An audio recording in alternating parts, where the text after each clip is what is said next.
Evening. January 17th, 2017, Town of Southern Shores Council Meeting and Beach Nourishment Forum is now in session. I'd ask you to join me in the Pledge of Allegiance. Thank you.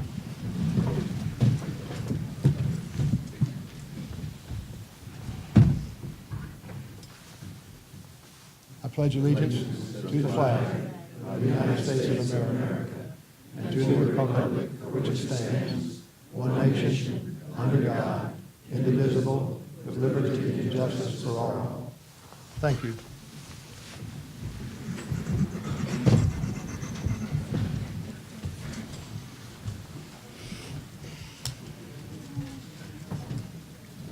If you would now join me in a brief moment of silence.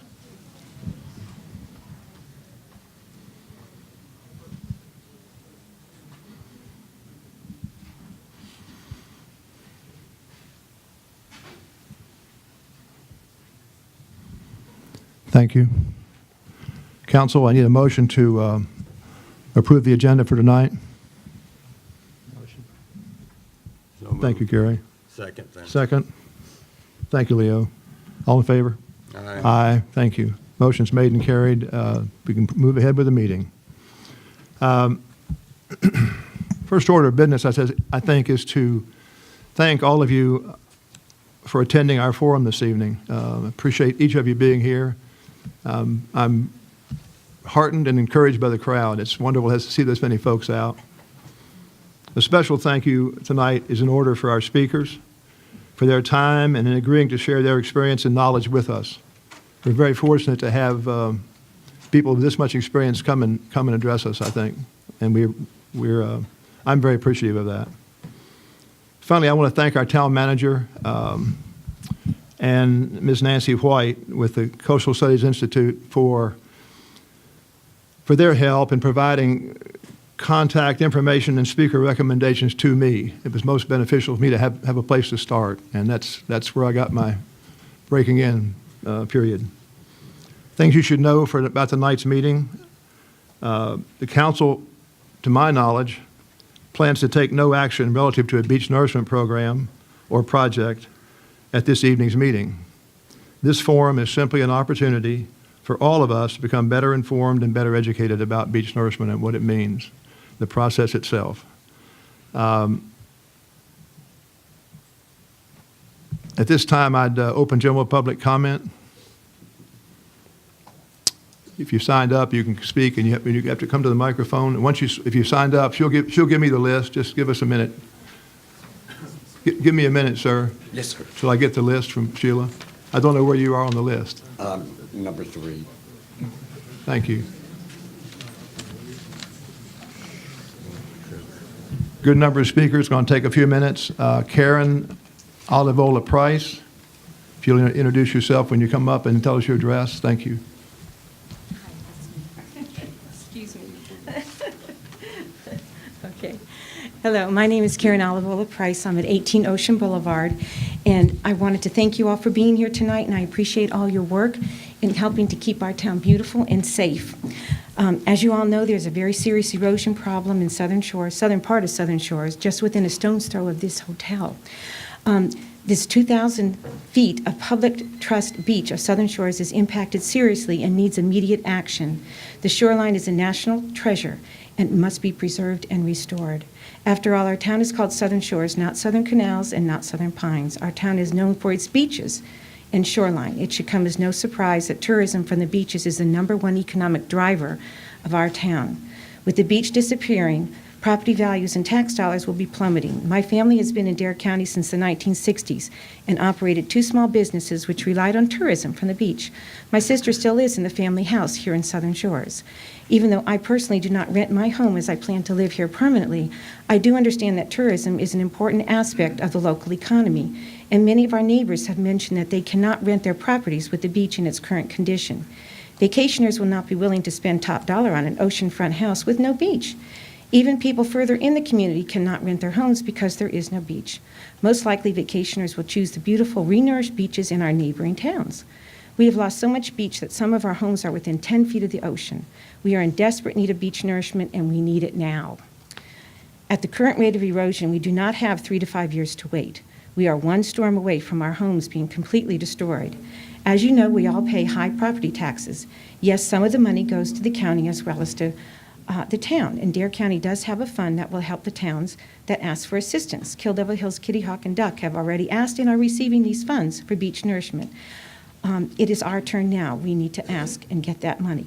The cost in Southern Shores beach nourishment could be as little as $300,000 utilizing the Beach Nourishment Fund. However, Southern Shores has yet to ask for these funds. If losing our beach and endangering our homes does not merit beach nourishment, I cannot imagine what does. I have been a proud tax-paying citizen of Southern Shores for many years, paying almost $8,000 last year. My family and I have been paying taxes on this property for 30 years and have never received any benefit, which has not been a problem. I had no problem until now. Please, now that we need your help, I'm asking for the first time ever. I had no objection when the town spent over $3 million to dredge canals. Now it is time to focus on the southeastern part of our town, where there is a serious beach erosion problem with homes within 10 feet of the ocean. Beach nourishment is the answer for our community. I thank you kindly, and we look forward to going forward. Thank you very much. You're very kind.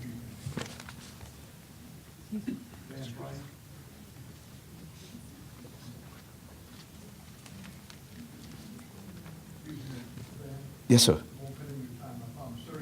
what's your name? Jim Widmer, 14 Lalapone.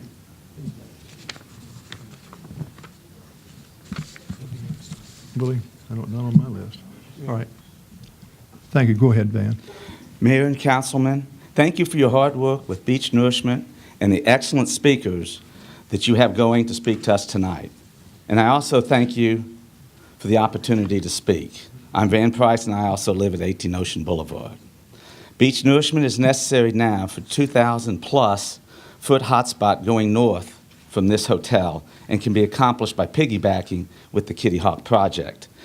Homes are within 10 feet of the ocean, and 60 to 80 feet of dunes have been lost in the last year, and there is no beach at high tide. The tide hits the dune every day. Please do the right thing. Public safety is another concern. There are exposed pilings which are dangerous on the beach. Please repair the beach by doing beach nourishment so the public can enjoy the beaches for many years to come. It is clear that the 2,000-plus foot hotspot just north of this hotel needs immediate attention because homes, properties, and lives are at risk and placed in unnecessary danger. The cost of doing nothing is far greater than the cost of beach nourishment. Almost a year ago, severe beach erosion affected the 2,000-foot hotspot, including Pelican Watch and many homes on Ocean Boulevard, and only got much worse with Tropical Storm Hermine. Literally 60 to 80 feet of the dunes were lost, and there's no beach, and something must be done now. We have benefited from the studies done by Duck and Kitty Hawk, so there's no reason to delay any longer. The time to act is now because Southern Shores will never find a better deal financially by piggybacking with Kitty Hawk, and we will save hundreds of thousands of dollars. If we do not repair the 2,000-foot hotspot, the problem will only get worse and cost even more as beach erosion expands northward deeper into the town of Southern Shores. The ships and the equipment will be here in our area this spring, and we'd be foolish not to take advantage of this unique opportunity to join the Beach Nourishment Project already in progress and save the mobilization costs, which is an enormous amount of money. It is time to act now before we have to change the name and drop the word Shores from the town name. Please remember, Southern Shores is a national treasure that must be preserved. The Alliance to Preserve Southern Shores has a goal to preserve Southern Shores and its rich history. The association even mentions the importance of preserving beaches as well as historic homes designed by Frank and David Stick, one of which is the house designed by Frank Stick next door to me, and it has serious erosion problems. We need to preserve Southern Shores, all of Southern Shores, not just the western and central parts of the town. The eastern edge is part of the town just as much as any other part, and my neighbors and I are asking that our tax dollars go back into the block for the first time ever. Southern Shores is a community, and we must work together to benefit the entire town. Let us remember that the beaches are the lifeblood of this community. We need to piggyback with the Kitty Hawk Project, save homes, lives, properties. Time to act is now. Thank you very much. Beach nourishment is the answer. Thank you, Vam. Appreciate it. Mr. Frank Jenkins. Mr. Frank Jenkins.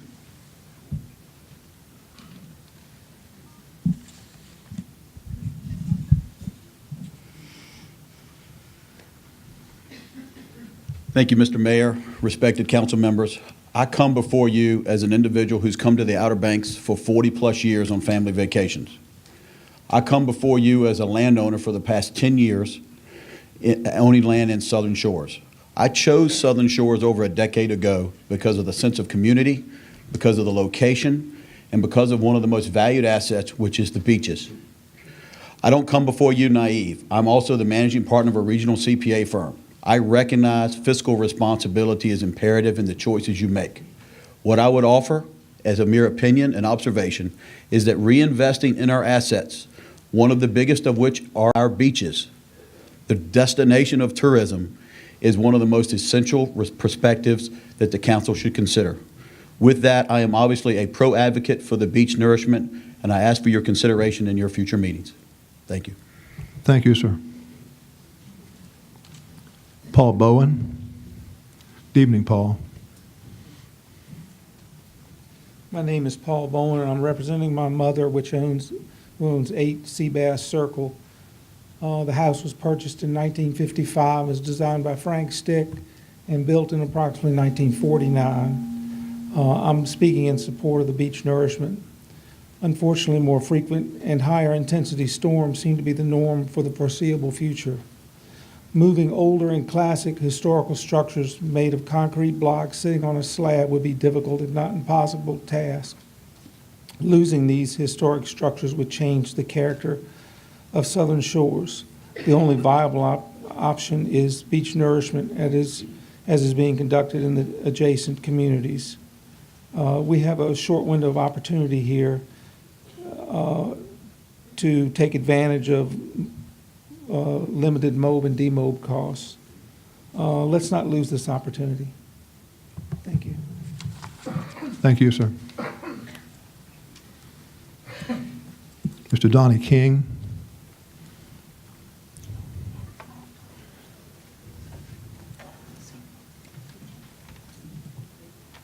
Good evening. Good evening. I was kind of hoping to speak to the room as a whole almost in favor of the project. Is that podium available? They can hear you. You're fine. Okay. Hello, my name is Donnie King, founder of a grassroots organization called Better Beaches OBX. We are proponents of beach nourishment and active dune maintenance and sand stabilization programs. We understand the value of the communities we have established near our shores and want to protect them as well as the environment which called upon us to move here. I do not own property in Southern Shores.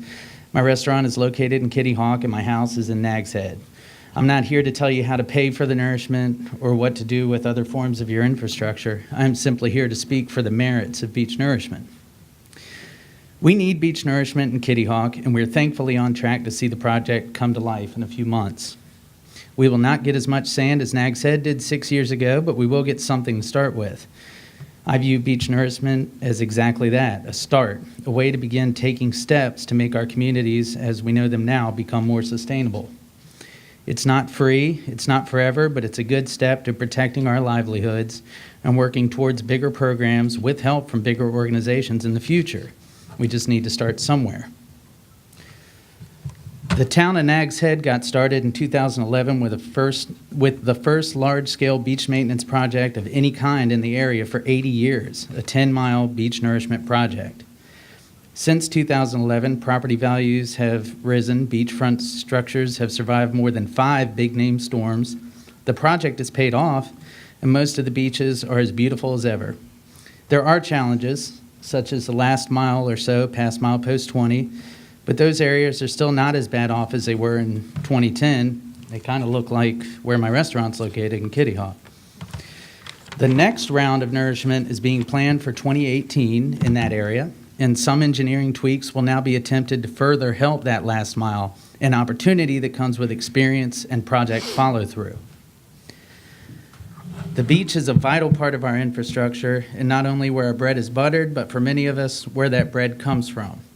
If you want to have any hope to tie in to one of the worthy projects coming before us in the near future, you need to support the process today and as it moves forward in your local government.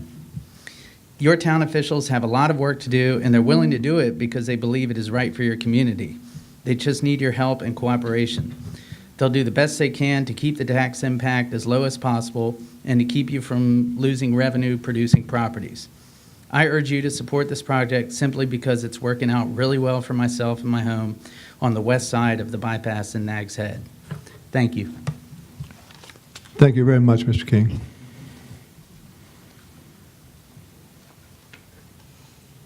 Bill Knapp. Good evening, Bill. Good evening. Good evening, sir. I'm at 4 Ocean View Loop. I'll keep my remarks simple. I was taken off the beach this past year in a gurney to an awaiting ambulance. Public safety issues, getting over the dunes, getting back to the right-of-way. People can die. There's a public safety, public health issue. So despite all of the oceanographic considerations, real estate considerations, there's a life and death consideration. Thank you. Thank you, sir.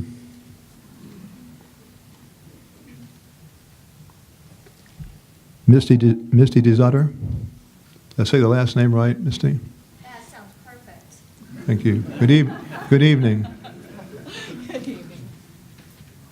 Hi, my name is Misty DeSutter, and I have a property at 7 Pelican Watch Way. My husband and I purchased it in 2014 in hopes of retiring to this gorgeous town here. We absolutely fell in love with the beaches, the quaint quietness of the area, and everything surrounding it.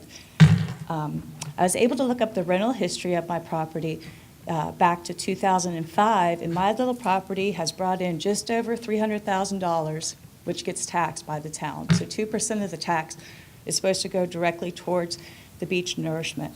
So I'm 100% for the beach nourishment. I'd like to commend the board for voting to keep the speed limit to 15 at Circle Drive during the November meeting. And the main reason was for the children to cross to go to the beach. I want there to be a beautiful beach for all the children to cross to. So thank you for your time. Thank you very much. Jim Rush. Mr. Rush. We can come back to Mr. Rush if he shows up. Joe Raffi. Sorry, I signed this up, I thought it was attendance. I'm sorry. That's all right. That happens a lot. Well, the Civic Association, as you know, puts up an attendance sheet, and that people kind of think that's what they're supposed to do is sign in. It's a little confusing, but I understand, no problem. Robert Christensen. Same thing, sir. I'm here just to listen to Appreciate your honesty. Jennifer Adams.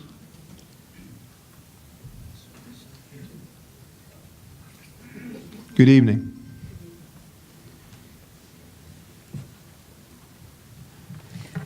Good evening. My name is Jennifer Adams, and I live on Wax Myrtle Trail in Southern Shores. I would like to give you a brief history of my knowledge of this area. My parents first brought me to the Outer Banks, staying in Southern Shores almost 53 years ago. Shortly after that first visit, they bought a lot in Seacrest Village. We continued to vacation down here every summer until buying a house on 3rd Avenue 6 years later, and subsequently selling and building 2 more houses on 6th Avenue. After we bought our first house, we made Southern Shores our second home, coming down as often as possible. We then moved down permanently in 1980. At that time, I started my career in construction, building and supplying materials for several houses from Hatteras to Corova, including several in Southern Shores. I have been a general contractor for 15 years. Needless to say, I have seen this beach grow and change tremendously. Being in the building business and working on several oceanfront properties, the dunes of the Outer Banks have always been concerning. We have seen a large number of houses be taken by the ocean, in Kitty Hawk and Nags Head in particular, with several more vulnerable areas. Thankfully, Southern Shores has always had a strong dune line that even with Mother Nature's giving and taking has not had many problems.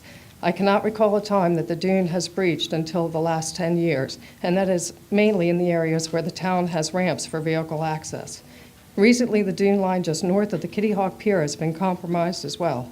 This is interesting in that we have been watching the north side of the Research Pier and Duck for several years with their erosion problems. Coincidence? I do not know. That is for the professionals to figure out. I do know that Southern Shores has always had a strong dune until man has messed with it, and that is the area that is being breached for the most part. Nag's Head was the guinea pig for us with the beach nourishment and was much needed in a lot of their areas. In many instances, though, it has worked in reverse. Yes, most, if not all, of the dune line has been increased, and there are several houses still been increased. But there are several houses still fighting the encroachment of the dune on their yards. Just this past Thanksgiving, I visited a house in Nag's Head where the dune was at the level or above the 4-foot fence on the east side. This negates the safety issues of small children getting into the pool area right off the bat, not to mention trying to get to the beach from the pool side. I have seen walkways completely covered and gazebos that are a good 20 feet back from the frontal dune with sand to the tops of the handrails and unusable. This is a continuing problem in Nag's Head, not a new one. With that said, I am very much against beach nourishment in Southern Shores and feel that with simple maintenance we can build up and keep our dunes strong. It is my opinion, professional and personal, that we should look at beach pushes, sand fence, and plantings north of the pier and continue with sand fencing and plantings as needed in the rest of the town. I would also like to see the discarded Christmas trees be used to help stabilize the dune, as we did a few years ago. I appreciate your time and allowing me to speak. Thank you. Thank you. Is it James Wagner or James Wagner? Yes, Widmer, yes, sir. Jim Widmer, pardon my voice. Excuse me, Jim. Are you at 323 Sea Oats Trail? No, 14 Wild Ponies. Okay, thank you. Go ahead, Jim. Bottom line up front, I'm really opposed to any beach nourishment for the following reasons. My understanding in North Carolina law is, since we're addressing public trust ocean beach, that's by my understanding of the definitions from the Corps of Engineers. First question, where is the environmental impact statement to support beach nourishment in Southern Shores? Thanks. So there are some definitions that need to be applied before the town should consider beach nourishment. Those considerations ought to reflect the latest engineer's survey on what is mean high tide and low tide for the definition of the public beach in trust. At high tide, that responsibility shifts to the property owner, not the town. And so this is a risk management issue associated with messing with the migratory and the fishery and all of those things that are either town entrusted things to concern themselves with or personally entrusted things that are the responsibility of the property owner above high tide. Now, those property owners, I appreciate what they do to the town and its ability to get revenue, but we have a unique opportunity not to play the same game. We're not going to beat Mother Nature at mean high tide, and if we can, all good. That's up to the property owner, not the town, to concern themselves with. So this is a risk management issue that is going to affect every taxpayer in Chickasaw Southern Shores. I was curious initially as to why we were going to have a town hall meeting in Kitty Hawk and not in Southern Shores, but I'll get over that. I think some things are already being done and have been done to move this project or these projects along. So I won't go into my project engineering or my beach conditions as specialties. I'll stick with project financing and legal requirements. The town has no legal requirement to take over maintenance of private properties in Southern Shores. So there are a lot of complications to this, and I only drew up a few, but I'll try to be brief. We should do nothing by the town now. My great-grandmother told me at a very early age, when in doubt, do nothing. Wait to hear the experts. And again, I won't go into my expertise on these. Let the individuals maintain their own properties at their costs within their borders of effect. And those could cross sometimes depending on the way the beach is moving and the property lines move and who did the survey and when. Yet we should investigate state and federal monies without the town requirement to fund the public trust. We are not part of the public trust. We are the town of Southern Shores, and the public trust is managed by the state of North Carolina, at least to the best of my legal knowledge. We need to ensure that we have folks from engineer, facility, and dock. Without a question, they're the folks we need to go to for mapping and identification of the requirements. We got to be talking with DOD on the bombing range. We got to talk to EPA. Jim, excuse me, you're over your 3 minutes, sir. Thank you. Okay, bottom line up front, no to beach nourishment for the town until we get our stuff. Thank you, Jim. Thank you.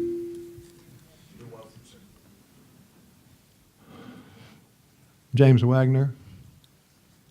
Thank you. Brian Forbes. Good evening, Brian.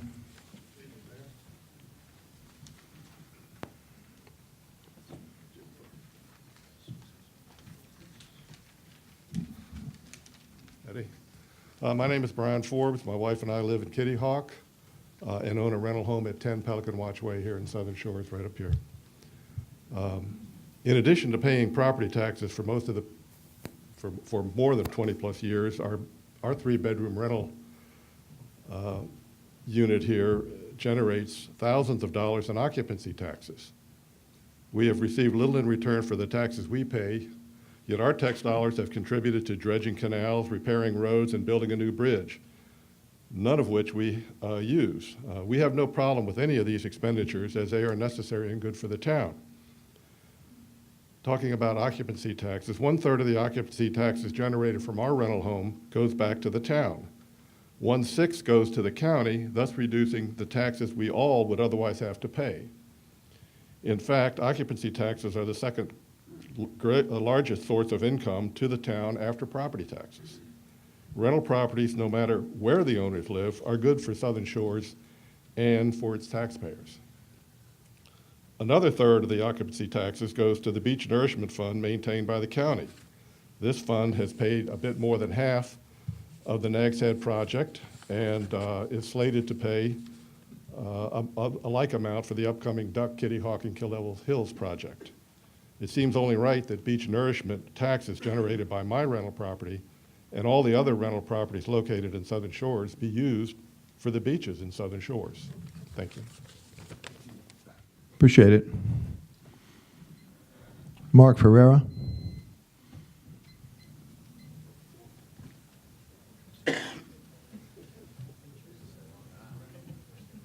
Good evening, Mark. Good evening. Thank you very much. This is only my second meeting. I was here early in January, and I gave you my whole story of my house and everything. I live at, my name's Mark Ferrer. I live at 14 Pelican Watch Way. And I thought tonight it would have been great if we all walked down on the beach and just took a look. You know, seeing is believing, but I don't think if we walk single file, we'd get this done before, you know, the end of the meeting. So, because that's about all you can do right now there. And in October of 2010, we came to a wedding here. Our entire life since 1983, we rented in Duck. Duck's pretty cool. I mean, it's pretty nice. It's hip. But when we were out on the pier at the wedding, we were looking over at Pelican Watch and looking down the shoreline. My wife and I went down the pier and we just walked, I don't know, so far down. And we said, this is the place we have to buy. This is I call it a jewel in the rough, because as soon as you turn Route 12, everybody's running up to get up the road and to where? To what? This is where it's at. This is the greatest little hidden secret going on. And so 4.5 months later, we bought a home in Southern Shores and never regretted it. And we called it that night, this is the perfect town. This is the perfect place. This is a great place to come and retire to. You're going to hear a lot of stuff. You've already heard a lot of stuff, and you've given up a lot of time, and you got a lot of experts. But and the young lady who talked about reviving the dunes and putting trees on them, I'm all for that, except the dunes are gone. The dunes are gone. There is no sand. So I entrust my faith in you folks that you'll do the right thing. And there's a lot of issues on both sides of the fence, but this is, I grew up in Corning, New York. We used to call it a jewel in the rough. And until you come here and live here for a while, this is truly a gem. And I think people will just bypass this as they're hurrying up to Duck or hurrying up, to some other Ocean Hills and running up the road something. And it's just a shame we can't keep this as a jewel, because there's only so many people in town here, and it's what makes it work. It's a wonderful place, and I'm sure you'll do the right thing. Thank you. Thank you, Mark. John Buchanan. Thank you, John. Thank you. My mic keeps cutting in and out. There, it's back again. How about that? Thank you, John. Robin Morgan. Good evening, Robin.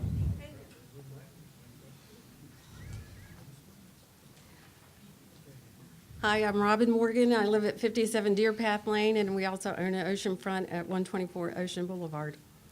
I'm here in opposition to beach nourishment. I don't think that it's an economically sustainable project for the town of Southern Shores. I think we're going to get into something that we can't handle by ourselves, even with the state funds or federal funds that come in. I don't think the sand's going to stay. We know, I've gone through different studies. I've listened to stand rigs come down from East Carolina for years to say, there's ancient rivers, there's ways, we know where these things are going to cut in. About Pelican Watch, I don't know why they can't do a dune push. I mean, if it happens at my property, and it has happened to several properties up and down this shoreline, when it happens in Southern Shores, you go get a bulldozer, and you get a permit, and you push it up. And I know they say it's far enough down now, but when I walked out there today, yes, it does come up to the dunes, but you can actually still see the old sandbags and the old pier and the old pilings. So some developer knew all that was there to begin with, and that's why they moved that old motel across the street from the get-go. So we can't change that, but we could push. There are other projects other than, I heard a figure that didn't sound what I heard, like they said $300,000 to do it, and then I heard in the paper it was $650,000 just to do that one small section, and I'm like, I don't know. It's a river of sand. It moves north to south. How much is there out there to mine? I don't know.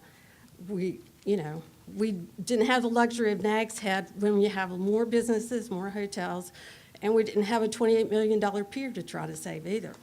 So I'm just saying, I'm not for it. I don't think that we can economically pay enough taxes on our side to keep it going. Thank you. Thank you, Robin. Is it Larry Calvert? Oh, yeah, attendance. I didn't know I had time. At least we have an honest crowd here tonight. I'm glad of that. Not afraid to speak up. Thank you. Steve Phillips? No attendance. But you are here. Mark Thompson?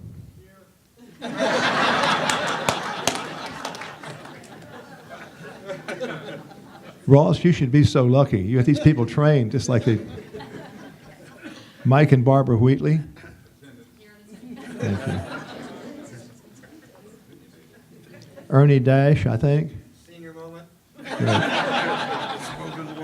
Now, I can relate to that, Ernie. Tony Radomski. Tony? Good evening, Tony.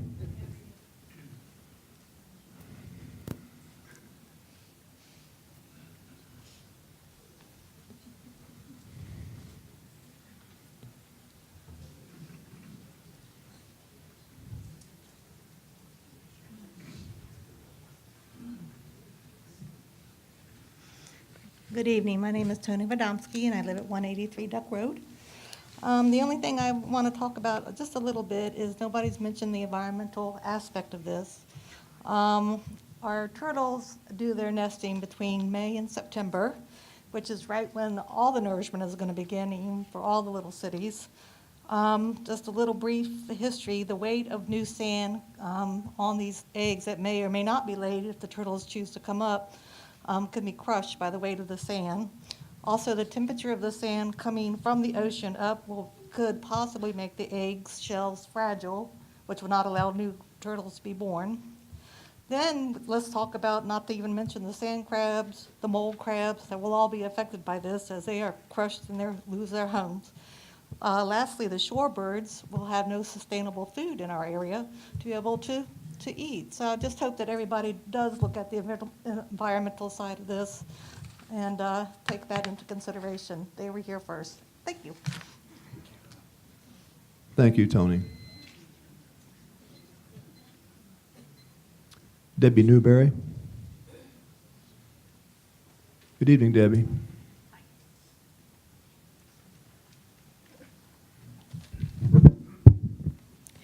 And as usual, I think my husband's probably going to panic because he has no idea what I'm going to say because we just don't speak.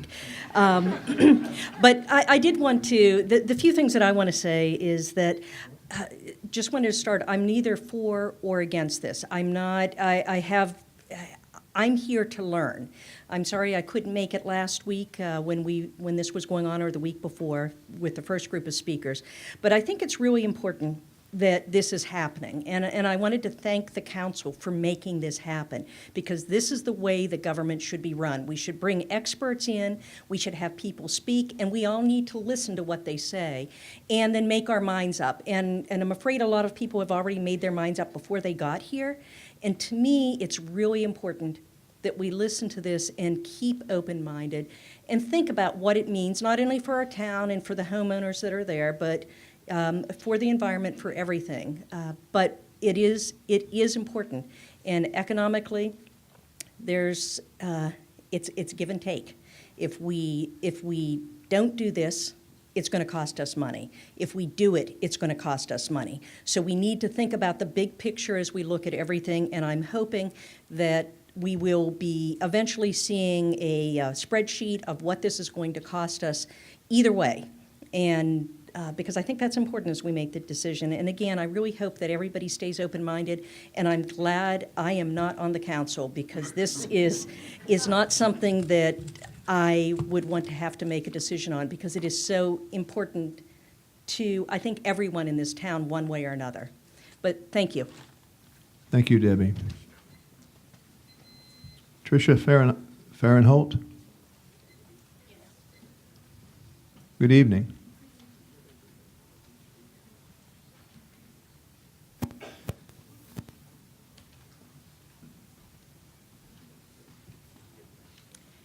Tricia Farrenholt, 69 Ocean Boulevard, Southern Shores.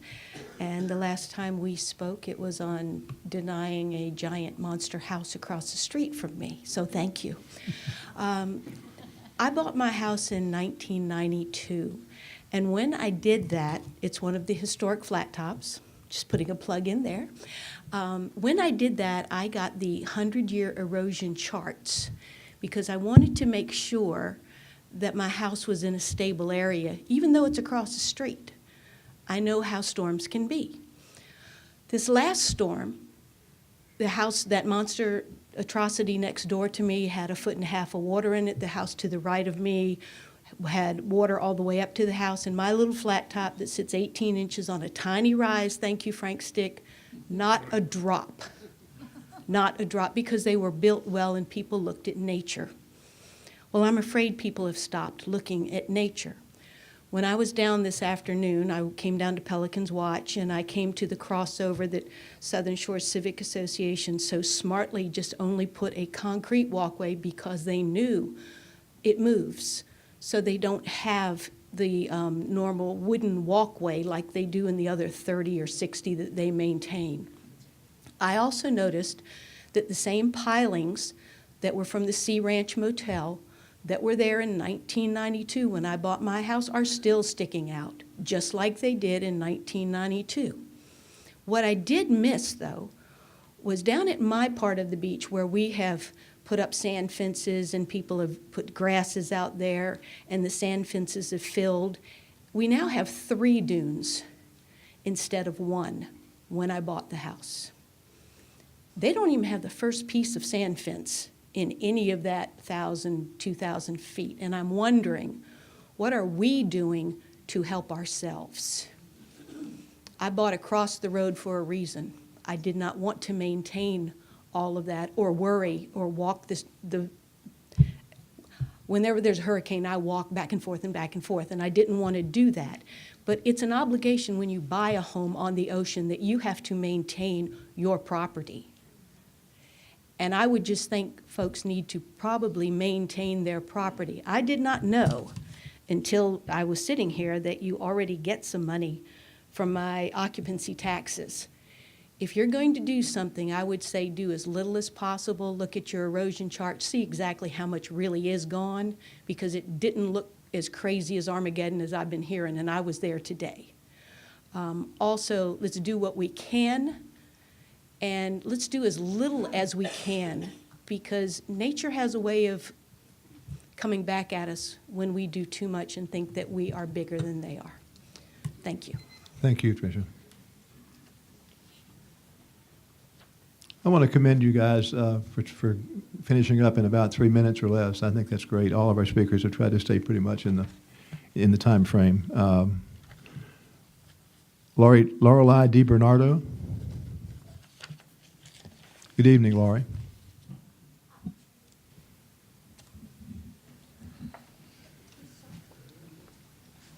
Thank you for letting me talk. I'm Lorelei DiBernardo. I live on 32 9th Avenue. Beach nourishment is a process that has been used up and down the East Coast, from New England to Florida, to maintain the beautiful beaches and communities along the Atlantic. I moved here about 12 years ago, and I've heard the term over and over again. I've heard about a variety of different plans to put in place. I've tried to educate myself, although I can't wait to hear more. Last 5 years, practically all of our neighbors began a process of planning, strategizing, figuring out how to pay for beach nourishment. There's pluses and minuses, clearly. Many people have noted them already. I don't think it's a perfect process, but if we want to live on the edge of the earth, if we want to hear the ocean at night, if you want to smell the salty breezes, if you want to walk to the beach and experience the beach, then we have to get used to it, I feel. Beach nourishment is probably a part of life here where you have chosen to live. Sections of Southern Shores are in need. The southern part of town has been identified as a hot spot for years. This is not a new issue. It is an issue, however, that has been allowed to grow to the point of a crisis right now. I really feel for these homeowners, and I believe that we are all our brother's keeper or sister's keeper. I think it's just that simple. I encourage and will vote for town council members who are proactive with the real issues that we face here in Southern Shores, and certainly beach erosion is one of them. I look for leaders who can recognize and are not afraid of what has to be done, even if it's not popular. Nobody wants higher taxes, but nobody here has a plan for handling the continued erosion, the probable breach of the dune, the likely loss of real estate, the lower base, decreased tourist interest and decreased tourist dollars. A damaged reputation is something else I think we have to think about. Just like the other towns in the region and the county, I really do not think town council has a choice. I encourage you to do the right thing. Thank you. Thank you, Laurie. Jim Minow. Good evening, Jim.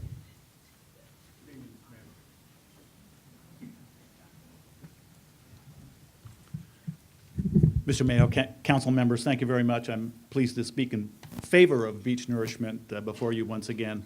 I've been listening to these comments and am happy to say that for folks who both live on the beach and people who live elsewhere in Southern Shores, it does seem to me as if your citizenry is tilting in favor of beach nourishment, and I certainly hope that that vote counts for something in your consideration. We heard one of our speakers talk about something that I think is very important, and that is reinvesting in assets.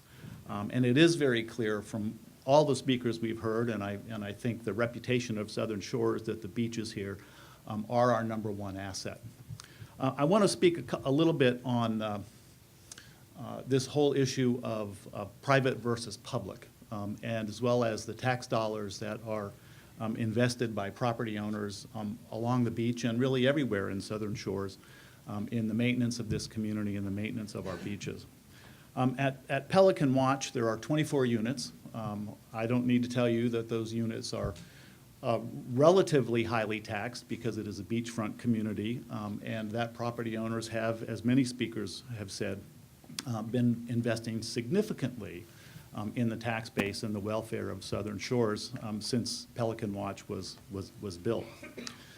But we've also made investments in the public beach, and the beach in front of Pelican Watch is a public beach. On at least 2 occasions, Pelican Watch homeowners have paid to rebuild the dune, to truck in sand, when the dune came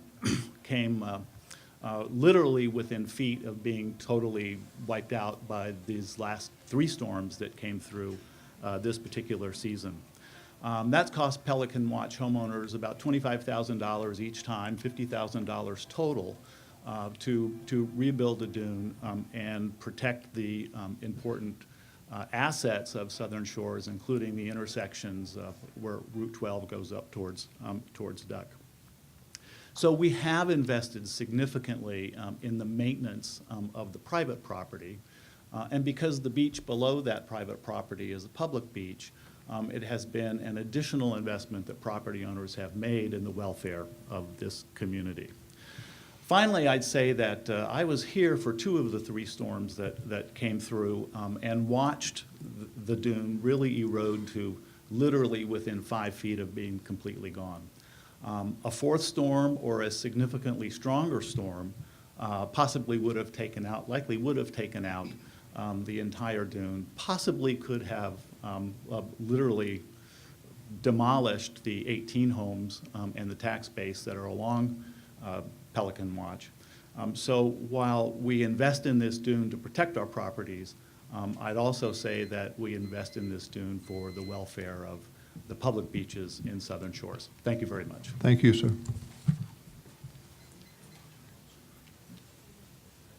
Our last speaker tonight is Scott Bayer.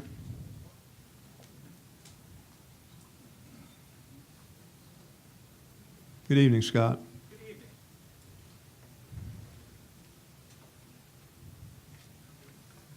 Thank you. Thank you. I'd like to bring a little different perspective to my 3 minutes compared to what other people have said. My background is in earth science, geology. I was a professor of hydrogeology for 30 years. I've lived here for 3, vacationed here for 35. What I haven't heard so far is the difference in the time frame of the concerns of people in the audience compared to the processes of beach erosion. There's a big difference in the time frame. I'll give you an example. Sea level has been rising all over the Atlantic, the Pacific, everywhere, for the past 3,000, some scientists believe 10,000 years. So we are just caught in a window or a slice of that time frame where sea level is rising.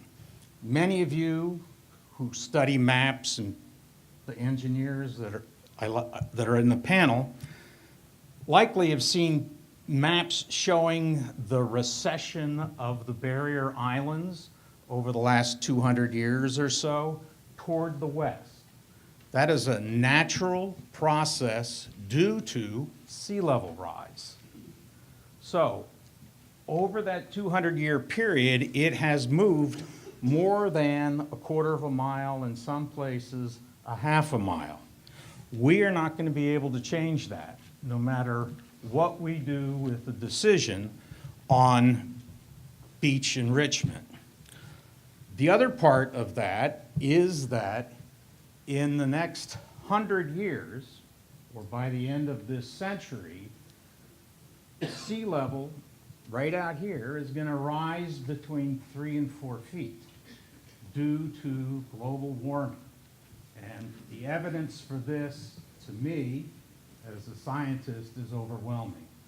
To others who believe differently, I will just say they believe differently. I have data, you don't.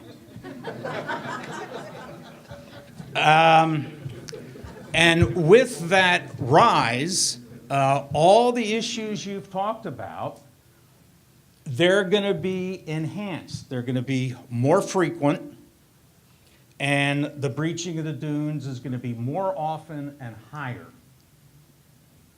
So I want you to recognize that beach enhancement is a temporary solution, and it's temporary on our lifetime. And it's not even on our lifetime anymore, it's maybe on half our lifetime. My brother has a property on Sir, excuse me. I just would appreciate if you'd address council, but your time is up, so I have to ask you to finish up. You need a bell to shut me up. Well, I had a bell. I had a bell over here ring. I heard the ringing. All right, thank you. I have sir. bad hearing. Can I have just a little more time? No, sir. Sorry. All right, I'm a full professor, you're gonna wait. My recommendation would be... Sir, I'm sorry. That's okay. My recommendation would be...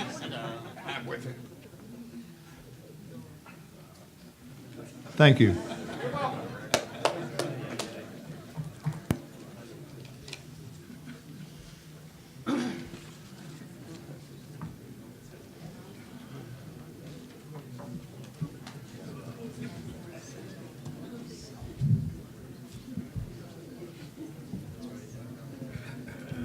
Thank you to all of you who made comments tonight. I appreciate your input.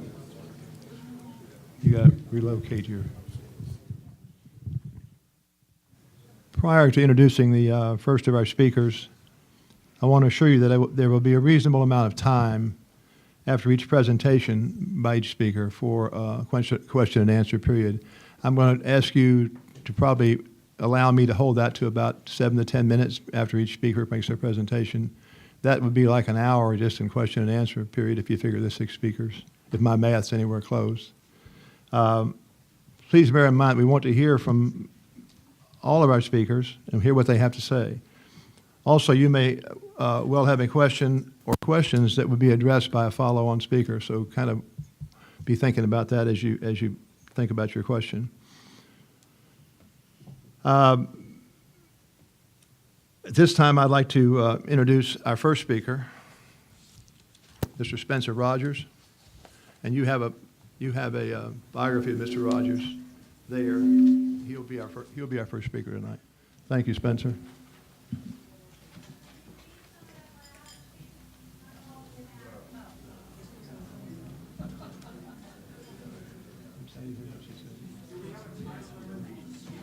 I'd be glad to do that. Spencer, would you give me a minute? Sure. Can I have my speaker back, guys?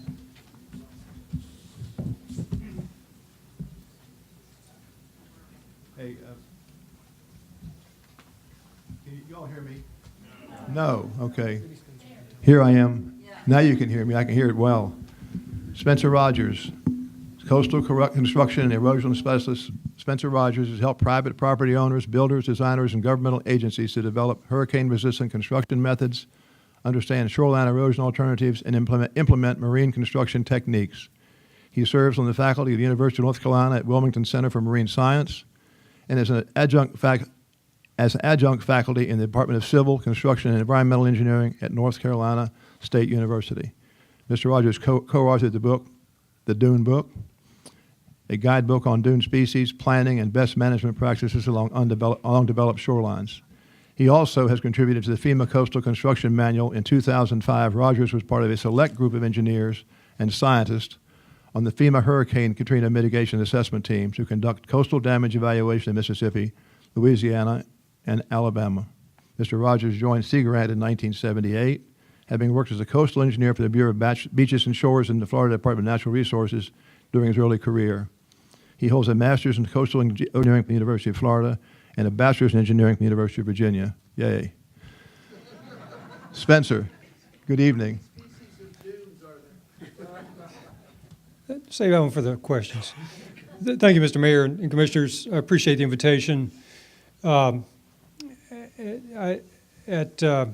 your all's request, what I've brought tonight is initially an introduction that I call How the Beach Works, and that's based on the Dune Book, which you can download for free from North Carolina Sea Grant's website, or we'll sell you one for $5. But I think it's important to understand what's going on in the background before you start talking about beach nourishment. And following that, as an introduction to the other speakers as well, I brought with me, in the spirit of David Leatherman, my top 10 list of beach nourishment things you need to know. And we'll take a look at some of the beach nourishment projects that have been in place in the southern part of the state for over 50 years now, and some of the experiences that we've learned, for better or for worse. So with that, could I have the first slide?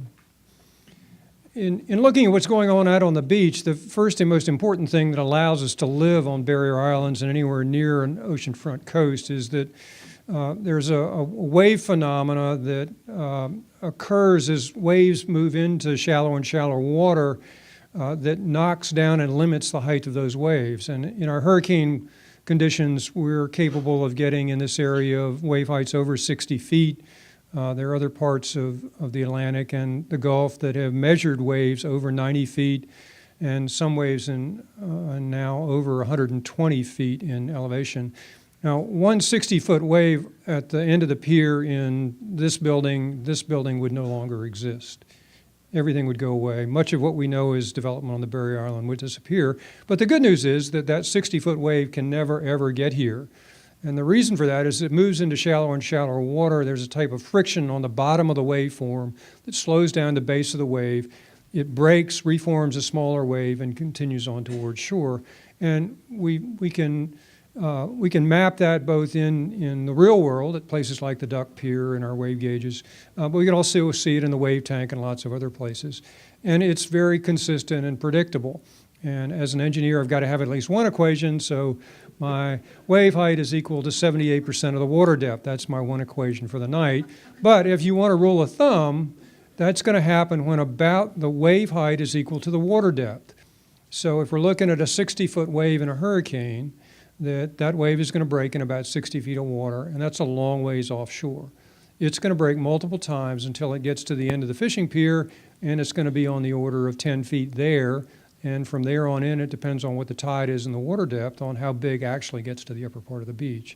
But if that phenomena wasn't there, that nature wasn't taking the worst of the wave heights away from us on the shoreline, we wouldn't be able to think about building anywhere near the coast. So that's one critical effect that nature provides to let us think about developing near the oceanfront shorelines. Good place to look at that is the fishing piers. And on the end of the pier where you got 10 or 12 feet of water, you may get a 6 or 8 foot wave. You also get a reference feature that you can look at the wave height relative to the piling size and better judge, rather than looking at it or believing the surfers, and see what that wave does as it breaks once or twice before it comes to shore. In this case, there was a 6-foot wave on the end of the pier. The actual breaking wave at low tide was something less than a foot when it got there. So that breaking wave phenomena is extremely important to think about building and living in the shoreline. Now, everybody's got an idea of what erosion is, and I find it's a lot easier to break it up into several different types of erosion. And there are different causes of those types of erosion, and there are different solutions and reactions to those that may not be obvious when you lump them all together. So I'm going to call them seasonal, severe storms, long-term, and inlet-related erosion, which won't be talked about much here. And next slide. Now, if we define some terms, we talked about the offshore area, and that's critical at taking us down from a 60 or 100-foot wave down to 5 or 6 feet in most cases on developed areas. That beach face is the sloping shoreline where the wave breaks, wave runs up and waves down. The berm is that dry, sandy area where you put your beach blanket. That's convenient for the tourists. We got a vegetation line that's the seaward limit of the seasonal beach and the growth of vegetation over time that comes and goes on a decadal scale or severe event scale. And then the dune is that vegetated area behind it. So all of those are important features along the coast. And the next slide. Well, this seasonal fluctuations in the beach are those changes that occur year in and year out over the year. And because they come and go every single year, they're not really an erosion problem, but they're an erosion condition that's often a lot bigger than people realize. And if you look at the shape of that beach in the offshore area out here on the beach today or in my pretty drawings, that shape of the beach is not coincidental. It's moving towards an equilibrium shape that's balanced with primarily 3 different features. And one would be the incoming wave activity over the previous few days to weeks. It would be the water level, which is changing with the tide every day. And it's the sand grain size. Now, if you change any of those 3 features, you're going to change the shape of the beach. And with tidal changes and storm wave conditions, they're always changing. It's never stable. But if we look at our seasonal fluctuations, we get more severe, bigger waves in the wintertime in most places or in a hurricane. And we get quieter waves and more calm conditions, lower tide ranges in the summer season. So seasonally, we have this fluctuation in the beach. It's usually widest in the summer, convenient for our tourists, and narrowest in some storm during a series of storms in the winter season when the erosion is at its widest. If you look at the seasonal fluctuations in the North Carolina beaches, including up here in the Outer Banks, it's a lot bigger than you think. It's on the order of 75 to 100 feet horizontally every year. And if you take a look at the elevation changes, if you looked at it every single day and stood in the same spot on the top of that beach face, then the elevation changes would be 6 to 8 feet every single year. So if you don't have any long-term erosion problems, you've still got these seasonal fluctuations that are coming and going. And the point is that it's a very active area which is subject to change in a very rapid conditions, and that's normal. That's what you got to live with.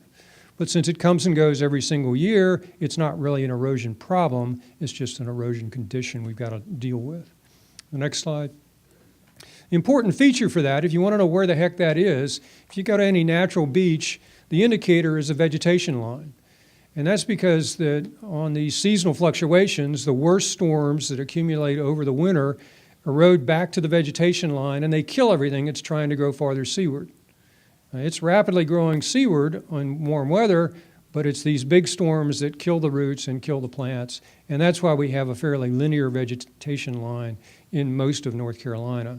Now, that's not always the case once you go in with man-made nourishment, but on natural beaches like Southern Shores, that's very much a good indicator of what's going on every single year, and let's go look at the vegetation line. And that's a lot farther inland if you're not standing there than you would think, if you're not standing on there on the worst storm of the year or the worst accumulated storms of the year. Next slide. Well, I find that in the general public, there are lots of dune myths that people think dunes do or hope they would do, and that's not always the case. So I've got a series of dune myths here on what people sometimes think they do and what they don't do. And the first one is that the roots of the dune plants stop erosion. That if you look at inland erosion control, root systems of terrestrial plants are very important in stabilizing ground areas and are common in a lot of agricultural practices. But in dunes, there's something different. It's not always that way. And in fact, the next slide. The stems of the dune plants are what produce the wind, would resist the wind erosion, and they're much more important in building and maintaining dunes than the root systems. The root systems are necessary for the stability of the plants and their longevity, but they're not really that good dune binders in the way of holding the soil or sand in place. Next slide. Now, my colleague in the Dune book has been fertilized these areas down in Long Beach for a number of years. If you look at the root system that's being eroded here, maybe it's a threat to small children, but it's not really a good dune erosion control. So it's not the root system that is maintaining these dune systems. The really important feature is the sand volume that's stored underneath the stems and underneath and around the root systems. So it's not that the roots are unimportant, it's just that that's not the primary stabilizer. Next slide. So the next type of erosion is storm-induced erosion. That doesn't happen very often, only in the biggest events. And it's our major hurricanes, major northeast storms, the 62 Ash Wednesday storms like that. And a couple of things are happening to the wave conditions. We know we're going to get a lot bigger waves. We're going to get a storm surge that'll raise the tide levels above whatever was predicted by the tide tables. And both of those are going to cause erosion in the shoreline. And those conditions get worse, then we get an initial erosion of the berm, and if the storm is bad enough, we'll get an eventual erosion of the dune system. Now, the vast majority of that sand isn't lost from the system, but it's moved into the offshore area where in some ways it's redistributing itself over a broader area to kind of spread out where the waves are breaking. So what was a concentrated breaking of the waves in one point is gradually spread out as this sand is relocated, and it breaks over less energy over a wider and wider area. And the other thing in North Carolina happens is we get the development or the enlargement or relocation of offshore sandbars. So that if there's a bar in place, the bars get bigger. If there's no bar in place, then they are created and gradually move offshore. And the more and more sand we get eroded initially from the berm and eventually from the dunes, it gets moved into the offshore area and is particularly efficient when it's formed into these offshore bar systems like we're common to get. Now, remember the wave height is controlled by the water depth. At the beginning of this storm, when the water depth at the bar position was relatively deep, we had the biggest waves going all the way to the berm in the dune and not breaking farther seaward. As the bar builds in height, the water depths get shallower, and you've got shallow and shallower water breaking bigger and bigger waves. So this redistribution of sand that's taking place is a protective mechanism that uses the sand eroded from the beach that you can see to build the offshore bars and reduce the incoming wave height. So that even in the middle of an extreme hurricane, there is a point where there would be enough redistribution of sand from the dunes and the berm into the offshore area that it would reach some stable state. Now, hurricane conditions don't last that long. It's only a period of a few hours, so we never reach that equilibrium, but it's moving towards that during the duration of the storm. And therefore, we get very large dune erosion distances. 50 to 75 feet of dune erosion would not be unusual in a Category 3 direct hit with a 10 or 12-foot storm surge. So those scales are fairly common around the country almost every year. We don't see them anywhere near that frequent. The next slide. Now, what this means to us is those low areas in the dune with less sand volume. The more sand between you and the hazard, the ocean and the waves, the more protection you've got. So it's the low areas where this lack of protection becomes most obvious and where the erosion occurs the most rapid and the farthest inland. And if we take a look at this dune walkway, this is from a hurricane down in the Florida Panhandle on the next slide. This is anything but a well-built house for the beach. it lost, actually not all that different than a lot of it here in Southern Shores, but it lost 3-room floors, including the porch, and its back door. That's the shortest route to the walkway, is the back door to the beach, right? So it lost the back door and the 3 floors. Yet notice in front of the building, there's still a sand dune. It was that low pathway to the back door that led to its damage. If this building had protected that dune walkway and had higher dune elevations, it would have survived a Category 3 hurricane with no significant damage. As it was, it received this much damage in the end. Next slide. Now, that's pretty easy to do with dune walkways. They're common practice here in North Carolina. Many people use them, and it's pretty easy and inexpensive to keep them in place and maintain. That's all it takes to keep the dune elevation from being lowered, and it's that sand volume that's important to be maintained. Now, occasionally in North Carolina, we'll get a little carried away. This one's from down in the next slide is from down in Brunswick County. It's 3 stories with power and water. I mean, the whole point of the walkway is to protect the dune underneath it, not the other way around. And we're fortunate in this case, Hurricane Floyd took care of that one. Next slide. Dune fact. Dunes provide erosion protection from infrequent but severe storms such as hurricanes. So the dune protection and the dune volume is critically important when the really bad stuff hits. That's the important thing to take home. Next slide. Well, if this offshore transport of sand was a one-way system, we wouldn't be able to live and build on the barrier islands or the exposed coasts.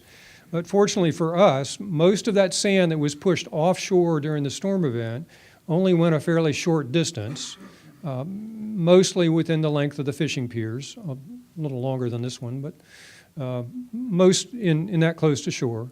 And as soon as the storm conditions go down, not the next week, not the next month, but as soon as the storm conditions drop, where the wave heights and the water levels go down, the erosion-induced events caused by those higher waves are reversed, and the sand transport moves in the opposite direction. It's out of equilibrium in the opposite way. There's too much sand offshore, and that sand starts to move back to shore. Now, it's a much slower process. The erosion is caused in a period of hours, and the recovery is in a period of weeks, months, or sometimes even years in the worst of the hurricanes. But much of it is coming back to the shoreline eventually from these extreme events. So most of the extreme event erosion, this volume change, is a temporary phenomena caused by the storm, but there are coastal processes that drive that back to the beach in a period of months to years over time. And we'll take a little closer than that. The initial is a rebuilding of the bar and a movement of the bar towards shoreline and initial rebuilding of the berm. Next slide. Now, there are other things going on in the dune that everybody feels, oh, that dune looks terrible. We got to do something. Well, you don't actually have to do something because nature usually takes care of it on her own. And we know that those near vertical scarps that occur in the dune are not stable. As it dries out with time, it's not going to stay where it was. It's going to collapse. But the good news in the next slide is that when it does collapse and start to flatten out, in the next slide, it's going to take that vegetation from the top of the dune with it. Those roots that go all the way through the dune won't resprout from the bottom of the toe of the dune that's been eroded.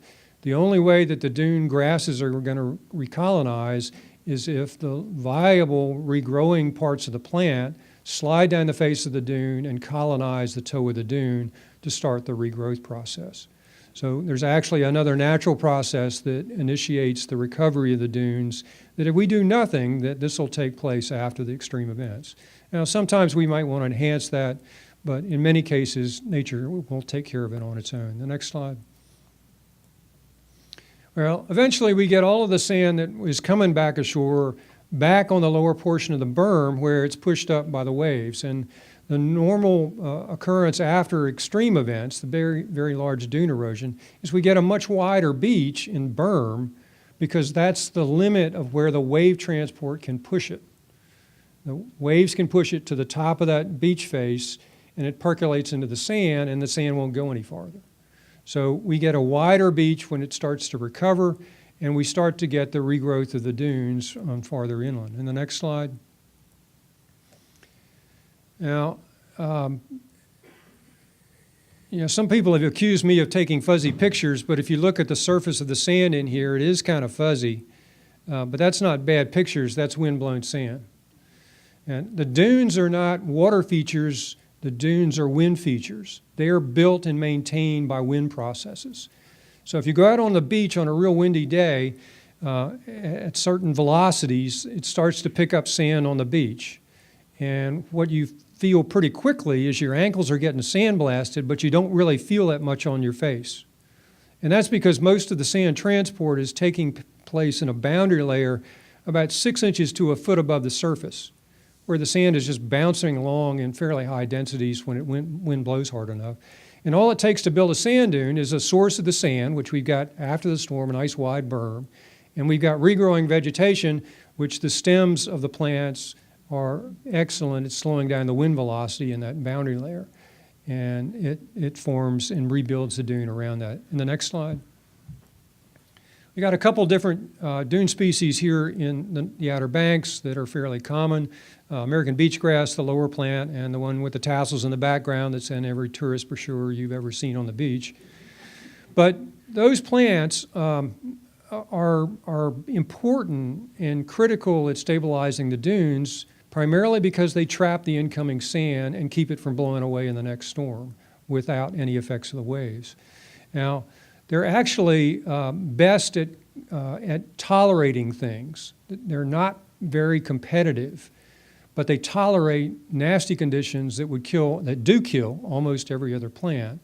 And some of those conditions are the incoming sand, that these things are being buried, inches in a single storm event. That would kill many plants, kill a good pine tree.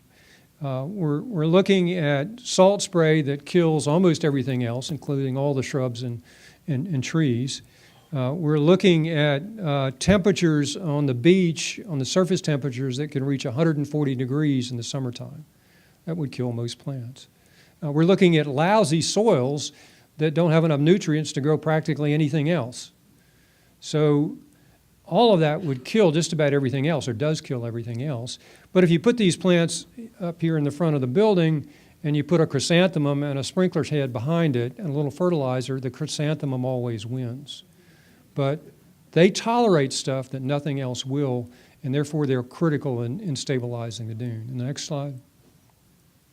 Well, we can speed things up with sand fences and last year's Christmas trees. Again, they're trapping sand in this boundary layer that's blowing around with once the wind hits that threshold. And all they do is trap sand around it. In our recommendations in the Dune book, we very much believe in vegetation planting and only using the sand fences and shrubs and Christmas trees when you need to. Next slide.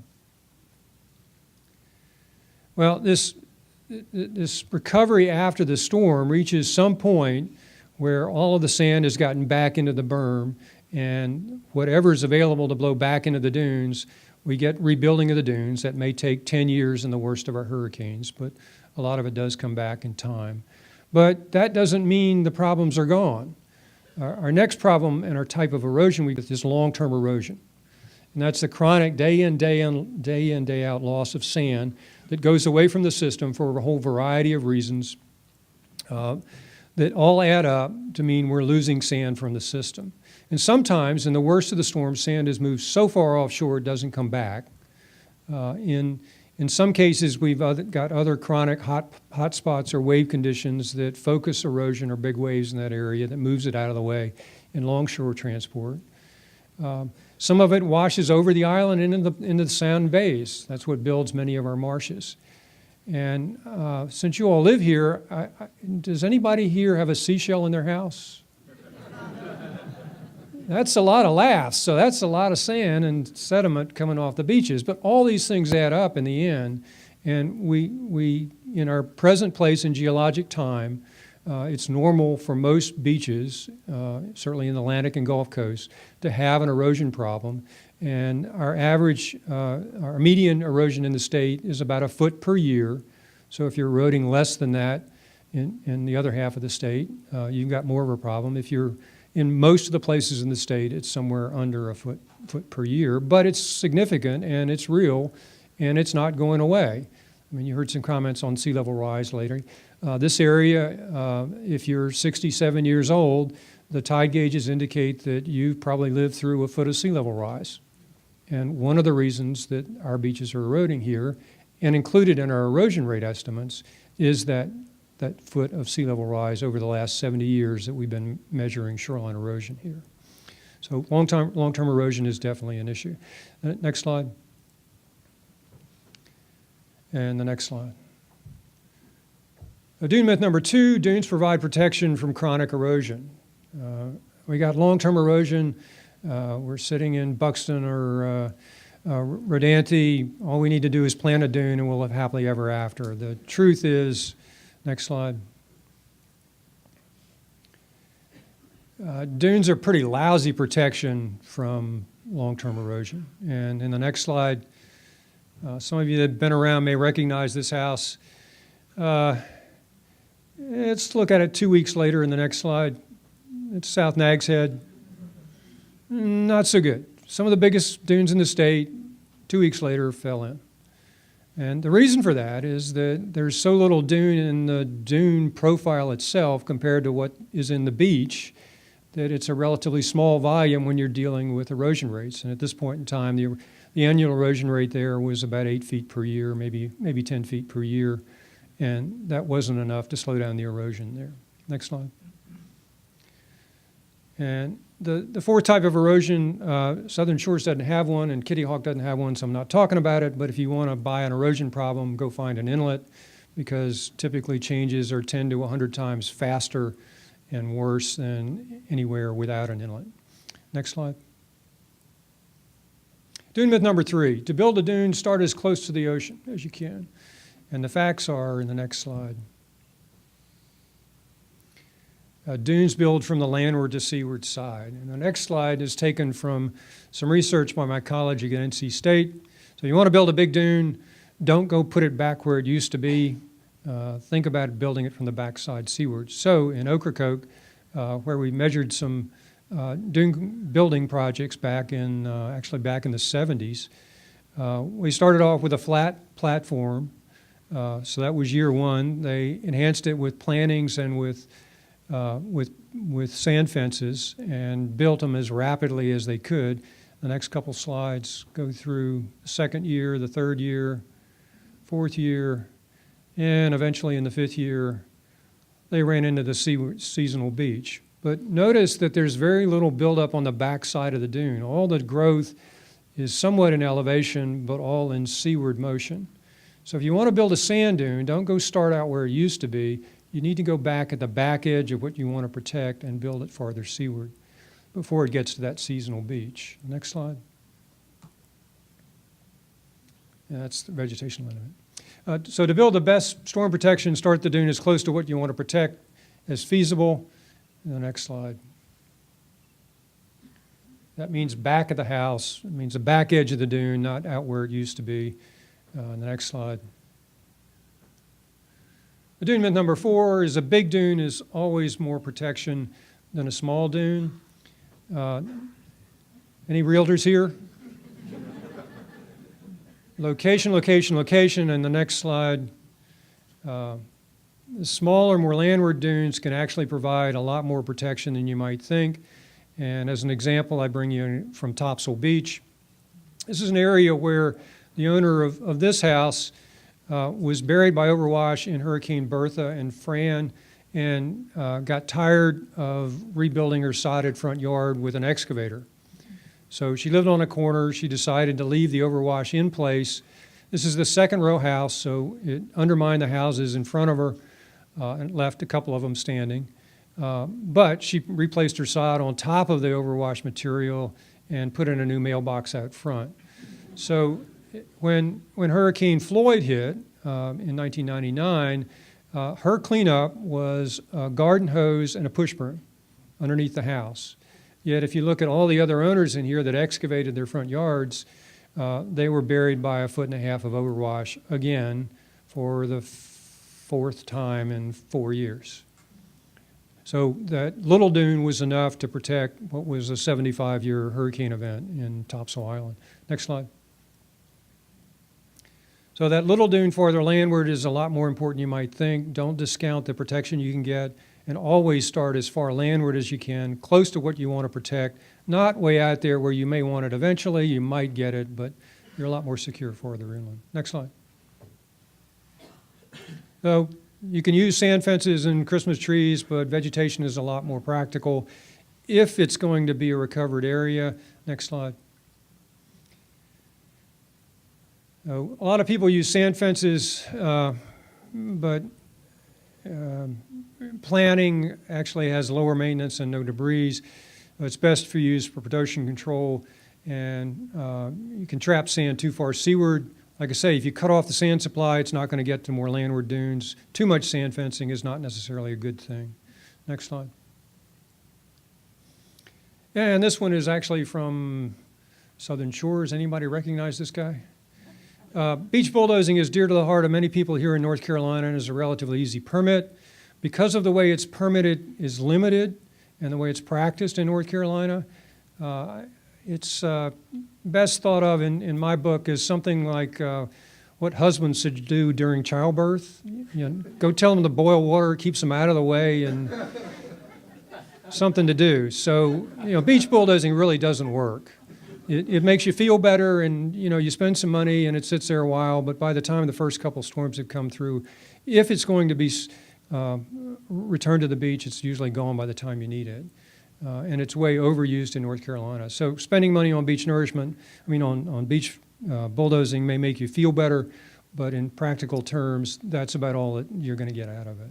And if it's going to go away that fast, there's really no reason to plant it. So this is just killing some beach grass early in its life. Next slide. That's the place you use sand fences. Keep them from lowering the dune walkway elevations. If you've got light use, you don't even need a walkway. Just don't lower the elevation. If the elevation differences are more than 3 feet, then you ought to do something to repair the dunes. Next slide.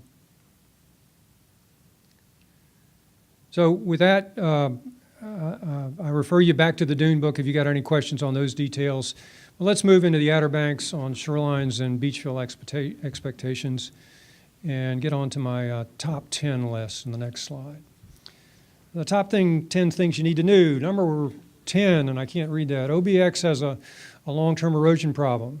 I'm telling you, it's going to erode. That's an easy tale. Next, 9. You got a hurricane and northeaster problem. You know, I've been coming here since 1970. You got a problem. You're going to have to deal with it one way or another. Beach fill is a treatment, not a cure. That there are a number of places that learn the hard way that you can't just dump some sand and walk away from it and live happily ever after. There's a reason you put sand in place, and that's a chronic problem in most cases. And if you don't keep up with that chronic problem, then you're not going to have a long-term solution. Next slide. It's only effective on longer shorelines. If you're not talking about more than a mile, you're not talking about a solution. You can't use this on an individual owners. It all goes to the neighbors in a hurry. And it's effective for moderate erosion rates. That's important. If you get very high erosion rates, it's not going to be a cost-effective solution. Next. So it's not cost-effective in high erosion areas. You can name those around here. But the most common places are around tidal inlets, where I'll show you some examples of where it hasn't worked in the past. Small projects can be effective for long-term erosion. And by small, I mean low elevation and low volumes. So they can treat long-term erosion if you're willing to keep up with it. Next slide. And larger projects provide hurricane protection, but that requires dune construction and a much bigger volume of sand and much more diligence in the way of maintenance. Next.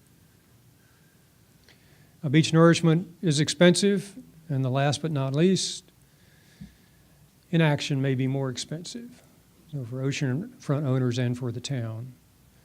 Next. I'm going to take you now to some pictures that are around Hurricane Dennis and Floyd and some statistics statewide. Those two storms hit in 1999. Between the two, they beat up the entire state. Hurricane Floyd was a category, was a 75-year hurricane, 3 in the southern part of the state. Dennis was a little milder, but seemed to hang around offshore the Outer Banks forever. And it did its share for its duration, not necessarily for its for its severity in conditions. But after those 2 storms, we were able to survey all the oceanfront buildings in the state, and we counted those buildings that were threatened by undermining and erosion or destroyed statewide. So I've got some slides of that damage.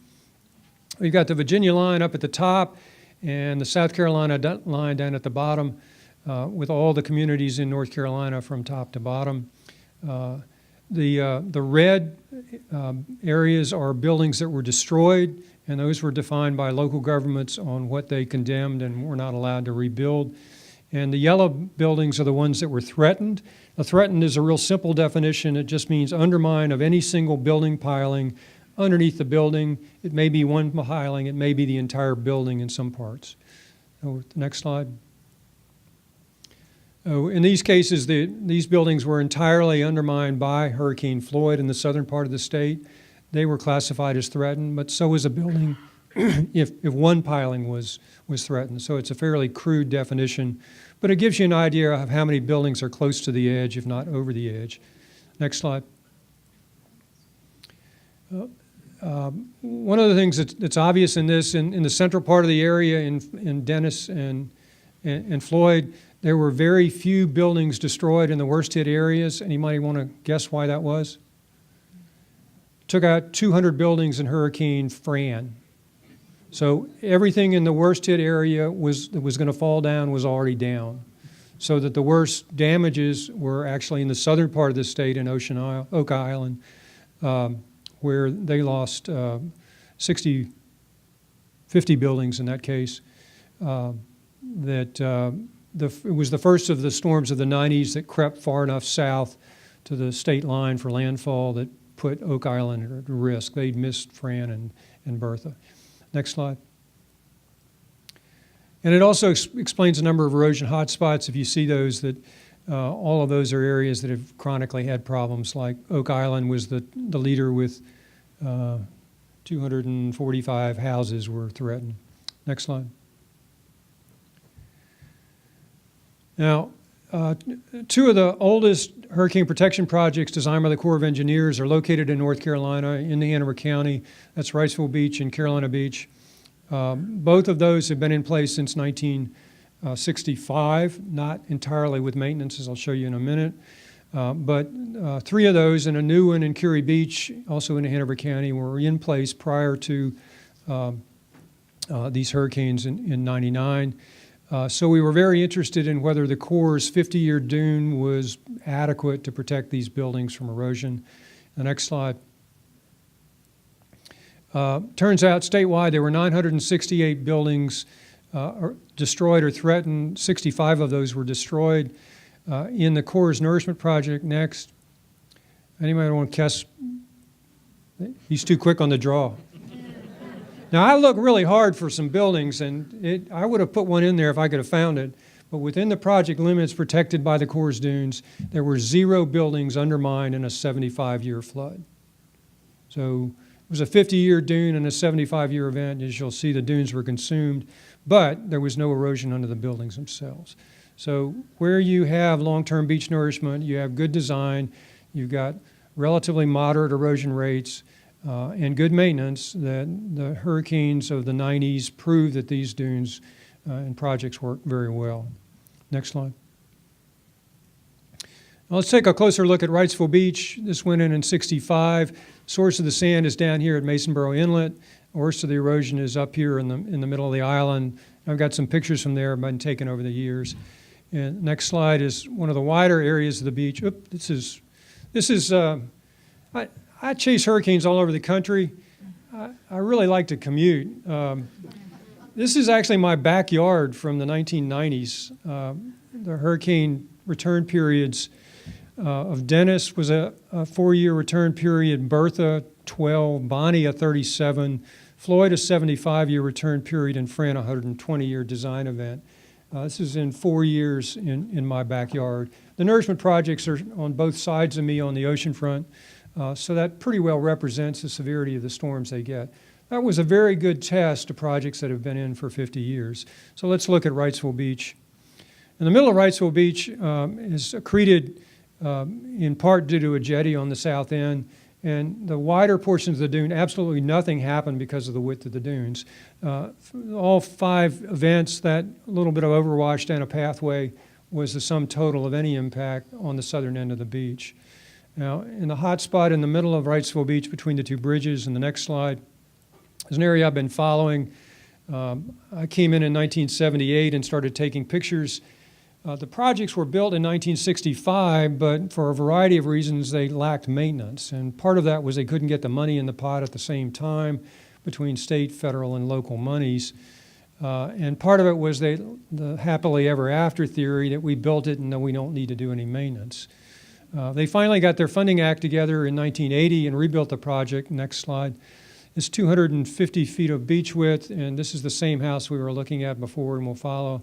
So this is the reconstruction of a wide maintenance beach, a hurricane protection berm, and a dune protection behind that. Next slide. This is after it was maintained and in place until the hurricane of 1960 when Bertha and Fran hit. So that's pretty much what it looked like. Not a big dune, 50-year protection, and the minimum of the Corps' estimates of what it's supposed to do. Next slide. This is after Bertha and Fran. Fran, again, was a 120-year event. This is brought in from the streets, so this is the area where the dune previously existed. The 50-year dune was consumed, which it was supposed to do in a 120-year event, but the good news is it prevented any erosion from getting underneath the buildings. So the Corps project did exactly what it was supposed to, and the Martin House is still standing. Next slide. This is after Hurricane Bonnie. That was a 37-year return period, so it was lower than the design dune for the Corps. And most of what this got was added sand brought in by the high winds, so it buried the replanted vegetation and helped make a faster growth rate after it was replaced following Fran and Bertha. Next slide. And then Hurricane Dennis and Floyd in 1999.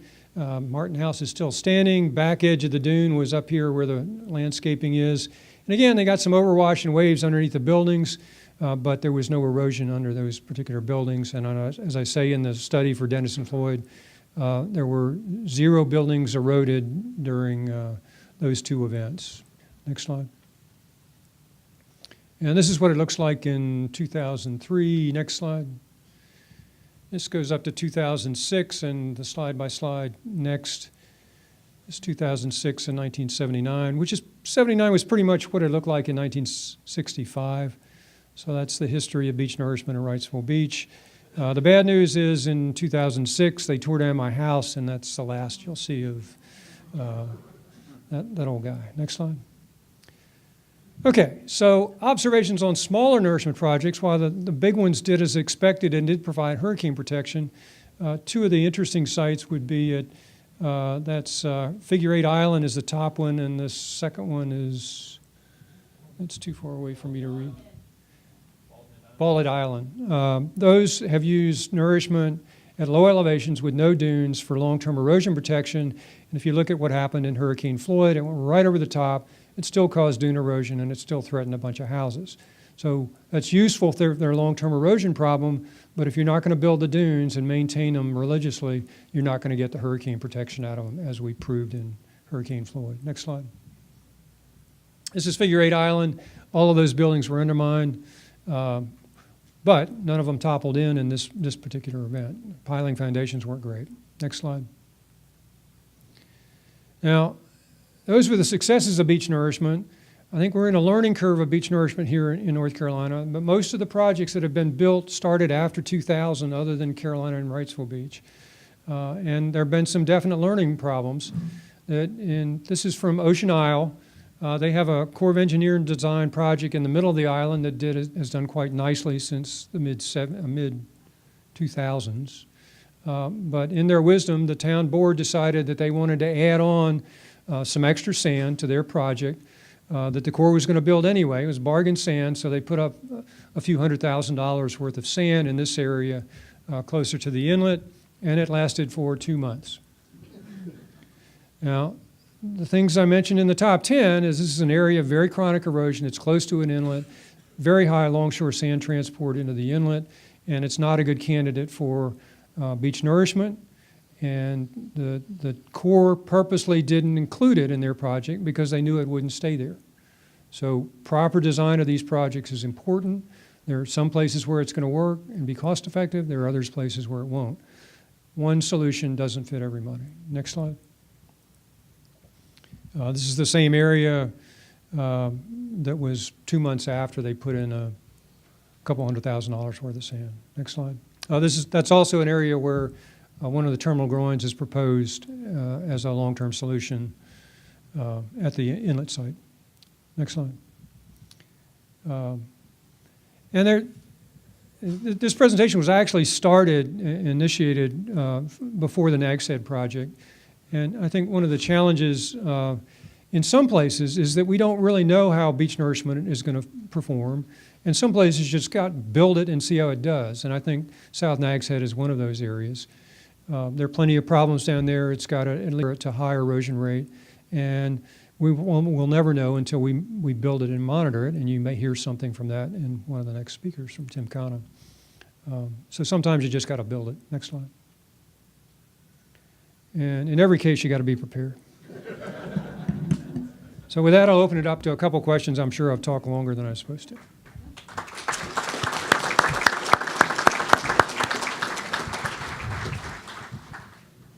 Yes, Lori. What do you think about beach hardening? Those sandbags, groins, those sorts of things? Well, hardening's a choice. I'm a member of the science panel for the Coastal Resources Commission, and they put half geologists and half engineers. I happen to be both, so I cover both bases. But the theory was the engineers and the geologists would kill each other before they came up with a solution, so they had to have half and half. Well, there was a contrived controversy probably 30 years ago now, spearheaded by Orrin Pilkey, that said seawalls cause erosion. And that seemed to be a simple question. And the engineers said no, and the geologists basically said yes. Well, we can argue about the techniques of that. There's clearly some temporary erosion that the engineers will admit to, but whether it causes long-term erosion is a different question. But it's the wrong question. The question needs to be, and for North Carolina then and now, I think, is if we harden the shoreline, what will happen to the beach in front of it? As I've already said, erosion's a normal, long-term erosion is a normal process on our beaches. And if we have erosion occurring in front of a hardened shoreline, we don't have to cause erosion, it's already there. And what the engineers and geologists agree on, if it's already there and you harden it, then the beach is going to disappear. That's simple processes. You don't have to cause it, it's going to erode. So there are places where I think it's rational and useful to consider shoreline hardening. The last big one in North Carolina was the Fort Fisher earthwork fort, built for the Civil War near an inlet. Inlet moved, and so did most of the fort. And the question for the state that owned 10 miles of land south of there, that was the major impact if the shoreline was protected, was whether to protect the historic resource or protect the beach. And the state decided that the historical resource was the critical protection there because they had 10 miles of beach farther south and stable beaches farther north. So in that case, hardening the shoreline was not necessarily a bad thing, but it was the right decision for that particular case, I think. You want to pick them or you want me? All the way in the back, the gentleman in the white shirt. Yes, thank you very much for your presentation. Can you speak to the nature of a Nourish beach? We've heard people talk, and I share the concerns that the beach right now that we have, although in need of some help, is very much a living beach. Once these beaches are put together, what happens to the life that's in them, to the seabirds, to the crabs and all? I mean, that's one of the reasons I've been in Southern Shores since 1970. It's somewhat dangerous to get an answer from an engineer geologist, but there's some very clear impacts. And the first thing is, well, engineers use the beach and nourish the beach because we didn't think anything was out there, and it's used to nasty storms. So these beaches take a beating, and everything on them that's here living takes a beating at the same time. So our theory was if nature can do it, we can just bury them for a while. Now, maybe that was a mistake 50 years ago, but I think in the monitoring that's taken place since, the consistent things we find is that things like coquina clams and mole crabs do get killed when you bury them.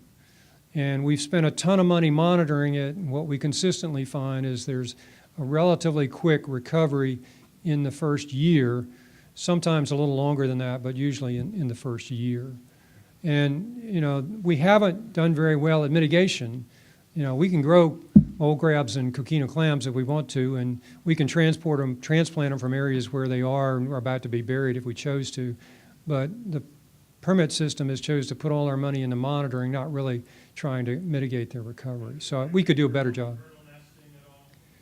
Turtle nests, to my knowledge, have never been threatened because they're monitored so heavily, and people go to great care to determine where the turtles are nesting prior to nourishment and to make sure they aren't buried at that time. If need be, they're moved. There's some temperature issues when the color changes pretty fast, but one of the design goals is to keep the colors the same so that there aren't big temperature shifts. And sometimes that can actually shift the population from male to female, so you end up with more nesting females than you had before. But that's for the biologist to talk to you about later. Got time for one more? Yes, sir. Offshore beach berms in the water, artificial reefs such as dropping boxcars outward and United States in the south, creating some kind of dampening effect. Is that any success anywhere? Short answer is no. Boxcars have a lifetime in salt water of about a year. There was a proposal to sink a ship full of rocks in front of the Sea Ranch a while back. One of the things they teach ship captains is to put the pointy end of the boat into the waves. Not a good idea to plant them sideways on the beach. If you build something big enough that's a barrier to sand transport and waves, you can trap an awful lot of sand. But the problem with breakwaters and groins and sand traps is that, yeah, you can solve somebody's problem, but the sand's got to come from somewhere, and the usual source is from the guy that's downdrift of you, which on this beach is farther to the south. So yeah, you can trap some sand with breakwaters, preferably bigger breakwaters if they're to be reliable, not underwater. You got to be able to see them for it to work very well. But the cost is somebody else's erosion. In the middle of town, whose house are you going to trade to protect somebody else's? That usually doesn't work. Thank you. Thank you, Spencer. Appreciate it. At this time, I'd, before I ask Dr. Well, let me ask. You want to take a break? Yeah. I can take about a 15-minute recess. We'll be back here at 7:30, 7:35. Thank you.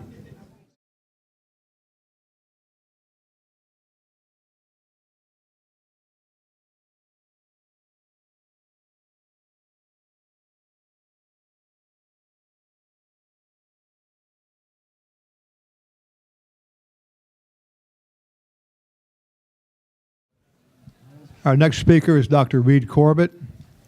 Reed Corbett is a joint appointment between the Department of Geological Sciences and the newly formed Institute for Interdisciplinary Coastal Sciences and Policy at East Carolina University. It gets easier for me after this. He is a coastal oceanographer, geochemist, with an overall scientific interest in the cycling of biologically driven constituents, carbon, nitrogen, phosphates, etc., in coastal and open ocean environments. At this time, I'll turn the floor over to Dr. Corbett. Thank you.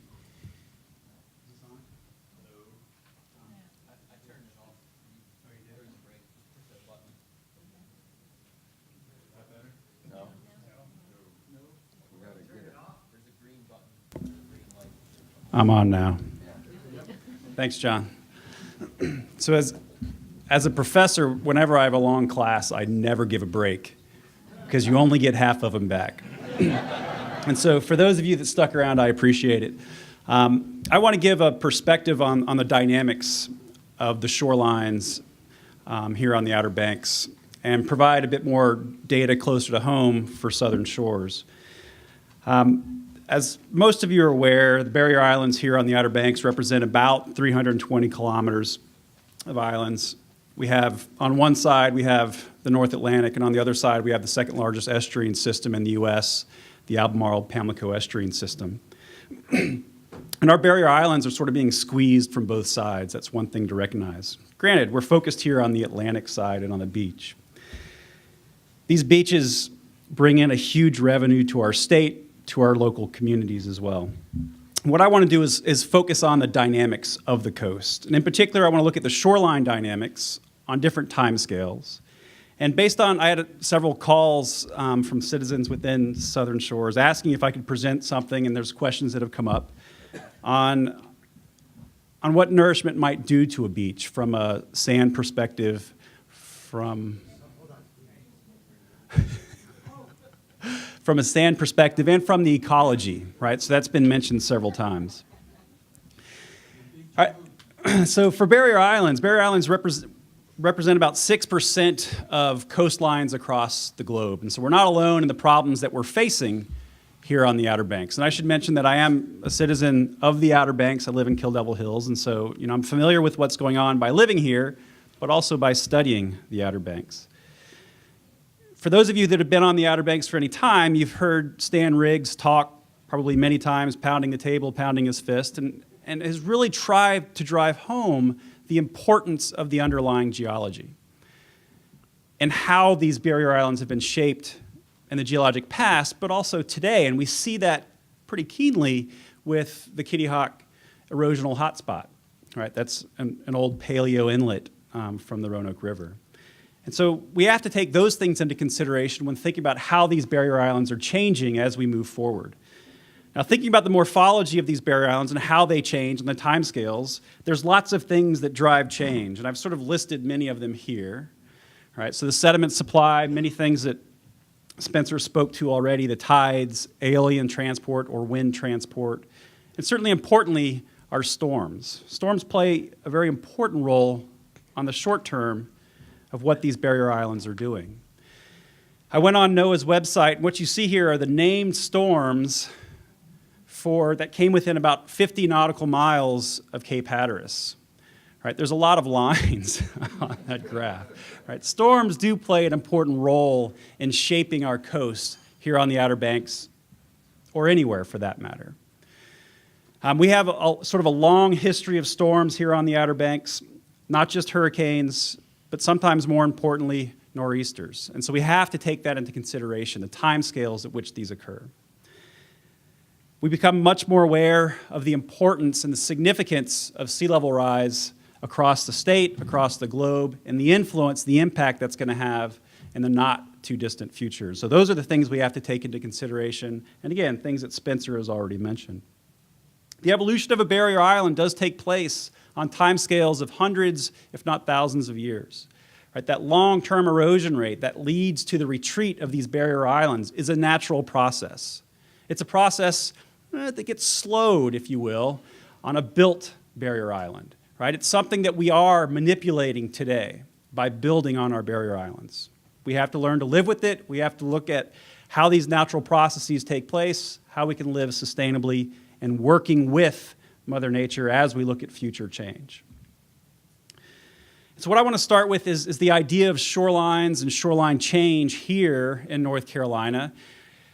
This is a pretty difficult graph to see. What it's showing you is shoreline change from the Division of Coastal Management. They monitor this over long time scales. This is a 50-year time scale, and the range and the numbers that you see there and the colors are accreting, so actually moving seaward on rates of about 25 feet per year to eroding as much as almost 50 feet per year. And so it varies significantly depending on where you are across the state. Now, most of the color that you may or may not see there is yellow. And that's, again, what Spencer mentioned, is that most of our beaches along North Carolina are eroding, just a few feet per year. It's these hot spots that become important that we have to deal with and that are sort of a constant headache. If you go to Division of Coastal Management's website today, you can sort of pull up this map. It's just a simple map that you can zoom in very close to certain areas, and what it shows you is areas that are accreting or eroding. The red represents erosion, the green represents accreting, and the box is sort of where I've encircled Southern Shores, and you can see that you have beaches that are both eroding and accreting. And the rates, based on DCM's website, are somewhere between 1 to 2 feet per year, eroding or accreting. And that's on a 50-year time scale. And that's what DCM, that's what Division of Coastal Management uses to define setbacks and things of that nature. Now, what I want to do is focus in specifically on Southern Shores and look at some of the work that we've done within our lab group, mapping these shorelines over long time scales and short time scales. And so what I'm going to focus on over the next several slides and sort of quickly run through is what you'll see is a base map of this size. And that base map represents 2016 aerial images taken after Hurricane Matthew. So it's post-Matthew. The colored lines that you'll see as I add to them represent different years. And I didn't realize I was going to be in such a big room. Those years range from, the first is 1849, taken from a T-sheet.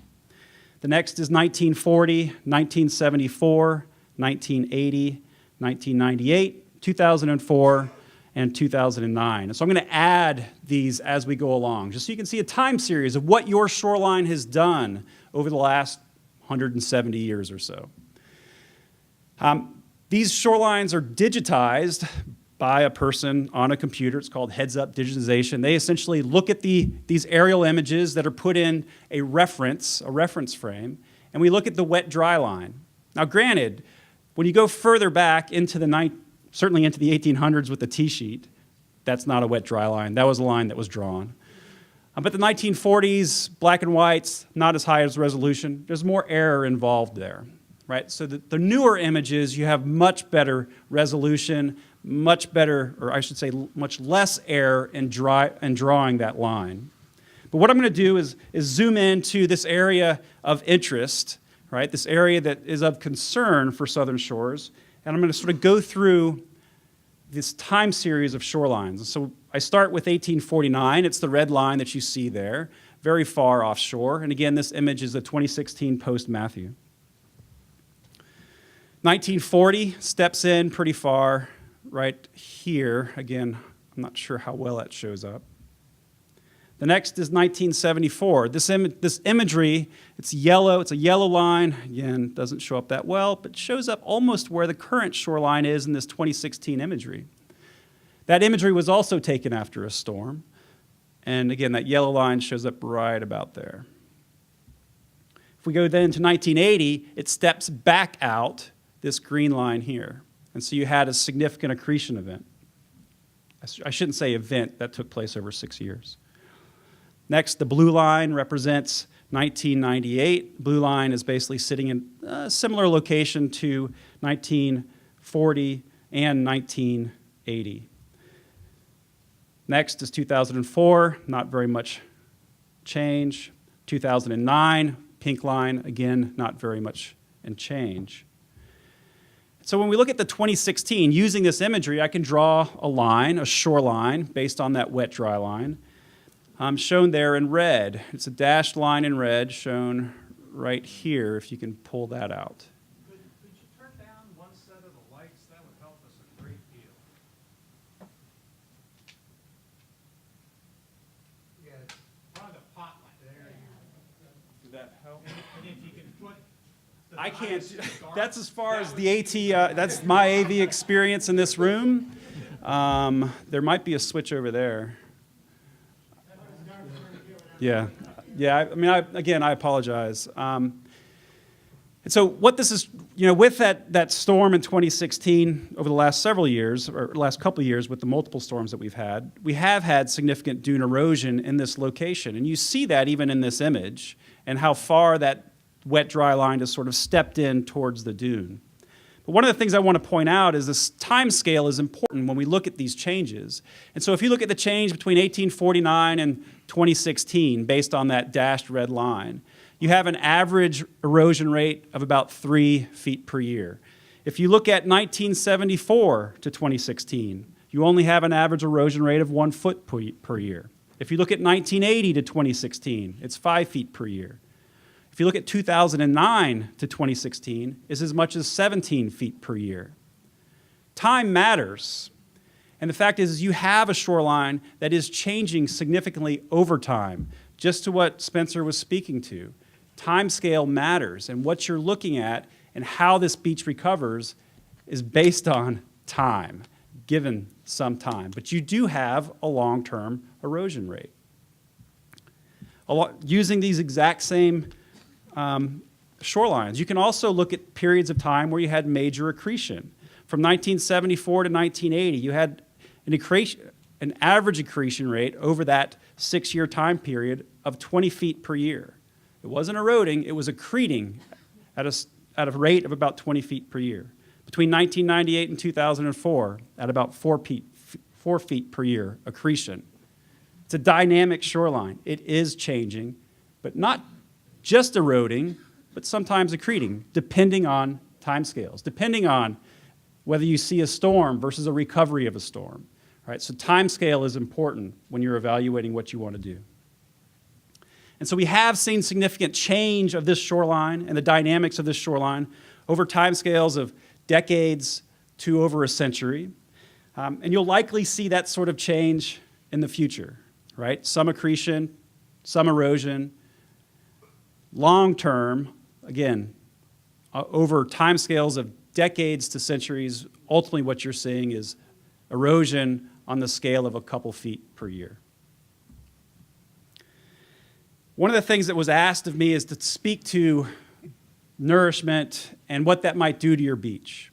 And what I want to do is use an example of a study that we're running right now in partnership with the Fish and Wildlife Service down in Pea Island, southern part of Pea Island, Rodanthe, which was renourished back in 2014. They renourished a stretch of about 1.5 miles of beach. And what we've been doing is monitoring that beach for certain characteristics. How has the grain size changed? How have the biology, the ecology of the beach, those critters that live in the beach, how have they changed? And how are they influenced by the nourishment? And so going back to Spencer, we monitor. We aren't necessarily doing anything about it, but we're looking at that change because that's something that's required of a renourishment project. And so I'll speak to this just briefly, and then I'll wrap it up. And so most of you are familiar with Pea Island. This is Rodanthe right here. This is Nunu Inlet or Split Pea Inlet or whatever you want to call it. And we've set up sort of a control versus treatment. And so we have transects in areas that are considered our treatment. These are areas that was nourished. And then further to the north, these are areas that didn't see any nourishment, which represent our control. As part of this project, we asked 3 questions. Are there differences in sediment, the grain size, the heavy mineral content, which would give it sort of a black color, could change temperatures and things of that nature? The compactions, people were speaking to the compaction of the beach and thinking about turtles and whatnot. And so are there differences between the sediment versus the control and nourished areas? Did nourishment have an impact on the distribution of the swash zone macroinvertebrates, those critters, if you will, that live in the sands along that swash, and the ghost crabs that live along the beach? And is there recovery, if you will, recovery of the sediment and biological community following the nourishment? And so what we've done at each one of those points that I showed you within the treatment and the control, we have a transect. And along that transect, we collect samples within the swash. We collect samples on the beach. We collect samples on the dune toe. We count for mole crabs. We also do some measurement of compaction at 2 different locations on the beach. And so we try to monitor these things throughout that treatment area as well as the control. And I don't want to get bogged down with data. I'm going to have you focus on certain things. What we've done is we've gone out, we've measured these parameters at all of those sites over about every quarter over the last 1.5 years. And so this represents a time series. And what this is showing you is several graphs based on the location of the beach. Lower swash, mid swash, upper swash, and the dune toe, right? So those are different locations along that transect. And these colors then represent the control versus the treatment. The control is the purple, and the treatment is the green. And then you see multiple boxes which represent time. This dashed line represents when the nourishment took place. So there was one sampling prior to the nourishment, multiple samplings following the nourishment, okay? Ideally, you might have a better understanding of what this beach, what this environment looked like prior to the nourishment as opposed to just one measurement. That would be an ideal situation in my opinion. So there's a couple things that sort of stand out. And so this is just looking at the percent fine sands. We can also look at, again, percent coarse. We can look at the amount of heavy mineral content. We've done all of that. And ultimately what we see when it comes to percent fine is that, yes, you see some influence of the nourishment. You see that influence right after the nourishment. In fact, this sampling was done approximately a month after the nourishment was complete. And you do see in certain locations finer material on the beach. If we look at biological counts, again, these are looking at, I should go down, this is an amphipod, coquina, a polychaete, and a ghost crab. And when you look at these different biological counts across treatment versus control, and again, this is showing you graphs with time. This is an average count for that particular control versus treatment. And you don't see much difference in this case. Now, this is important to note is that this nourishment took place over late summer. It was completed, I'm pretty sure it was completed in mid-September. And the timing of these are critical when you start thinking about the biological counts. And so timing is important. But for these biological counts, maybe we saw a statistical difference. It certainly isn't, a smoking gun for this particular nourishment project. And so taking this data and much more, and I didn't want to just shower you with data, but rather get some points across. And so thinking of those three questions based on our current assessment is, do we see a difference in the sediment? Certainly we did, statistical difference, maybe not in that very lower swash, but right after the nourishment project.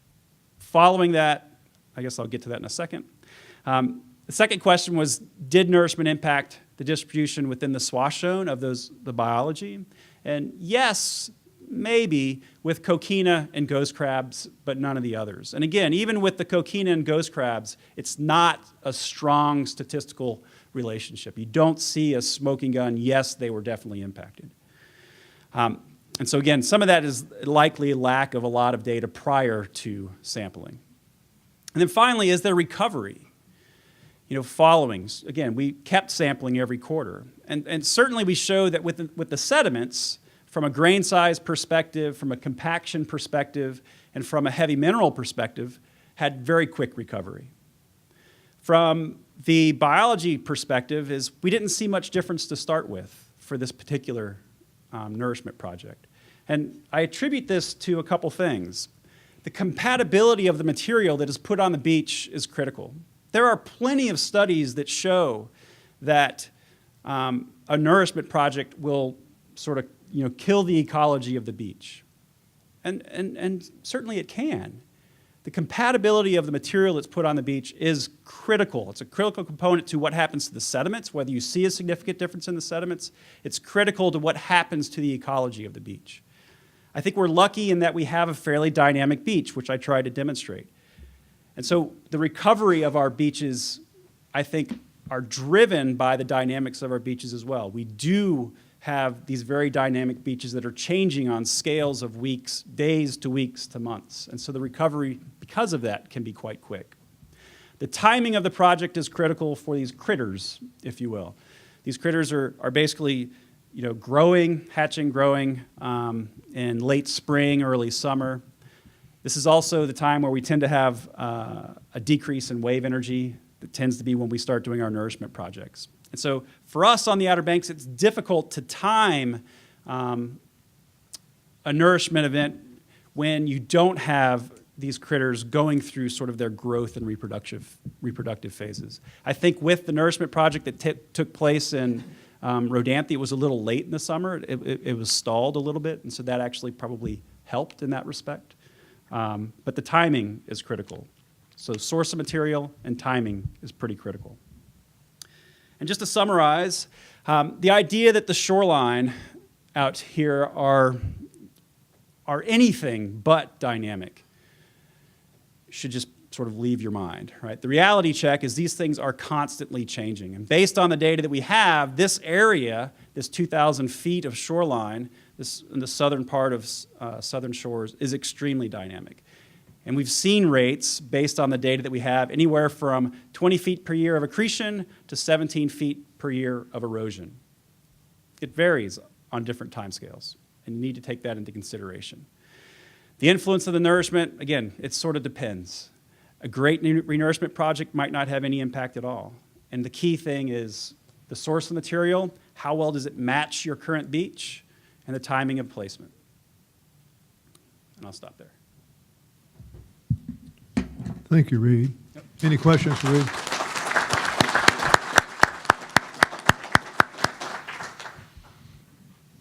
Yes, sir. And so that source was shoals just offshore. Anytime a nourishment project is done, you have to find a borrow site, and that borrow site has to meet certain criteria before it can even be pumped onto the beach, right? There are guidelines, federal and state guidelines, that determine what you can and cannot put on the beach. It just so happened that it was a really good match for that area. How far offshore did it come from? That was less than a mile and a half offshore, so fairly close source. Yeah, that certainly plays into the price. Location. Yes, sir. Could you say something about longitudinal dispersion of the nourished sediment you put on the beach? How much was taken away by longshore drift? And then what you know about what's happening at other beaches on the coast about the longitudinal. And so the short answer is no, I can't speak directly to that particular nourishment project. That is something we're working on using various LiDAR techniques to try and look at volume of sediment and how it changed during and after that particular event. You aren't going to change longshore transport by doing a nourishment event. Adding sand to your beach, you're going to lose sand, you're going to gain sand associated with longshore transport. You don't, by adding sand to the beach, you don't change the processes that act on it daily, monthly, yearly. An important process is longshore transport. No, I wasn't talking about the process, I was talking about the quantity. And so if Stan was here, he could tell me how many dump trucks moves down the beach. I can't speak to it without guessing. The question is, at Southern Shores, it's very close to the Kitty Hawk beach nourishment. Trying to get an idea of how much of that might move northward. We're awful far from ducks, so I doubt. Dominant longshore transport in this area is north to south. And so there's also a nourishment project taking place in northern duck. You'll certainly gain from both because the taper is taking place into Southern Shores, but you probably shouldn't expect too much of that Kitty Hawk nourishment project to add to your beach. Any other questions? I'm sorry. Yes, Hal. I just have a question about the borrow site. Okay? When the borrow site, if the barges are out there, the dredge is out there, basically digging a ditch, okay, to pump the sand up on the beach, does that in any way change the current, the wave dynamics, and everything involved up on the beach? No. And the reason is just the sheer volume of sand and sand waves that are out there and the depth of water that they're in compared to the amount that they're taking from the bottom, they'll have very little influence on wave or current dynamics on the beach. With respect to the decisions the council will have to make, which of the variables that you monitored would you consider to be valid decision variables? And how much of a difference in any one of them do they have to observe before they would care?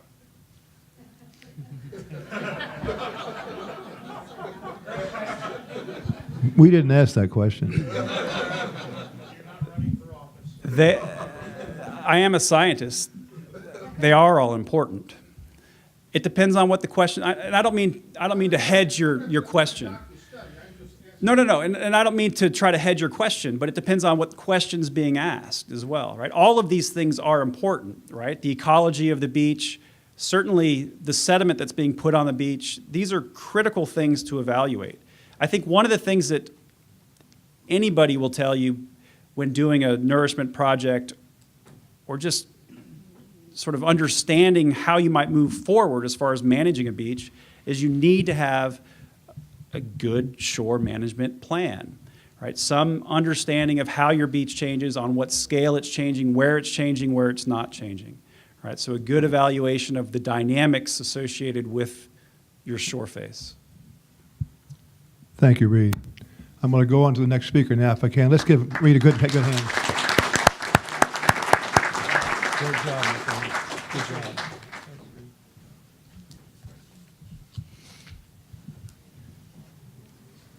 Our next speaker is Dr. Timothy Canna. Dr. Canna is founder and president of Coastal Science Engineering, CSE, from 1984 to the present, an adjunct professor of geology at the University of South Carolina. Prior to 1884, he was a founder and principal of the firm of Research Planning Institute, Incorporated. Dr. Canna is an internationally recognized expert in coastal and estuarine processes and has written over 250 publications and technical reports. I happen to have one of his books right here, which I've shown many of you before.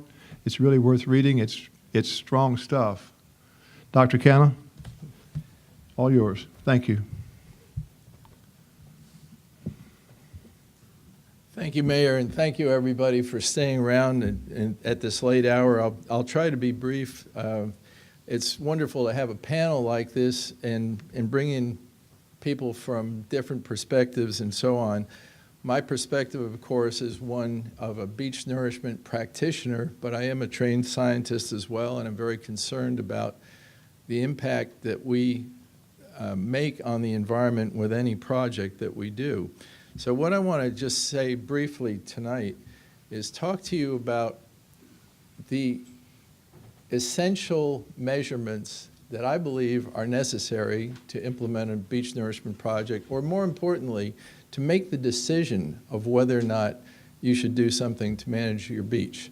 I come by this after doing about 40 beach nourishment projects in a wide variety of settings around the world, mostly in the Carolinas. I've worked in high tide range settings, low tide range settings, high energy settings, low energy settings, and so on. And what I find is that it boils down to this. There are four basic elements.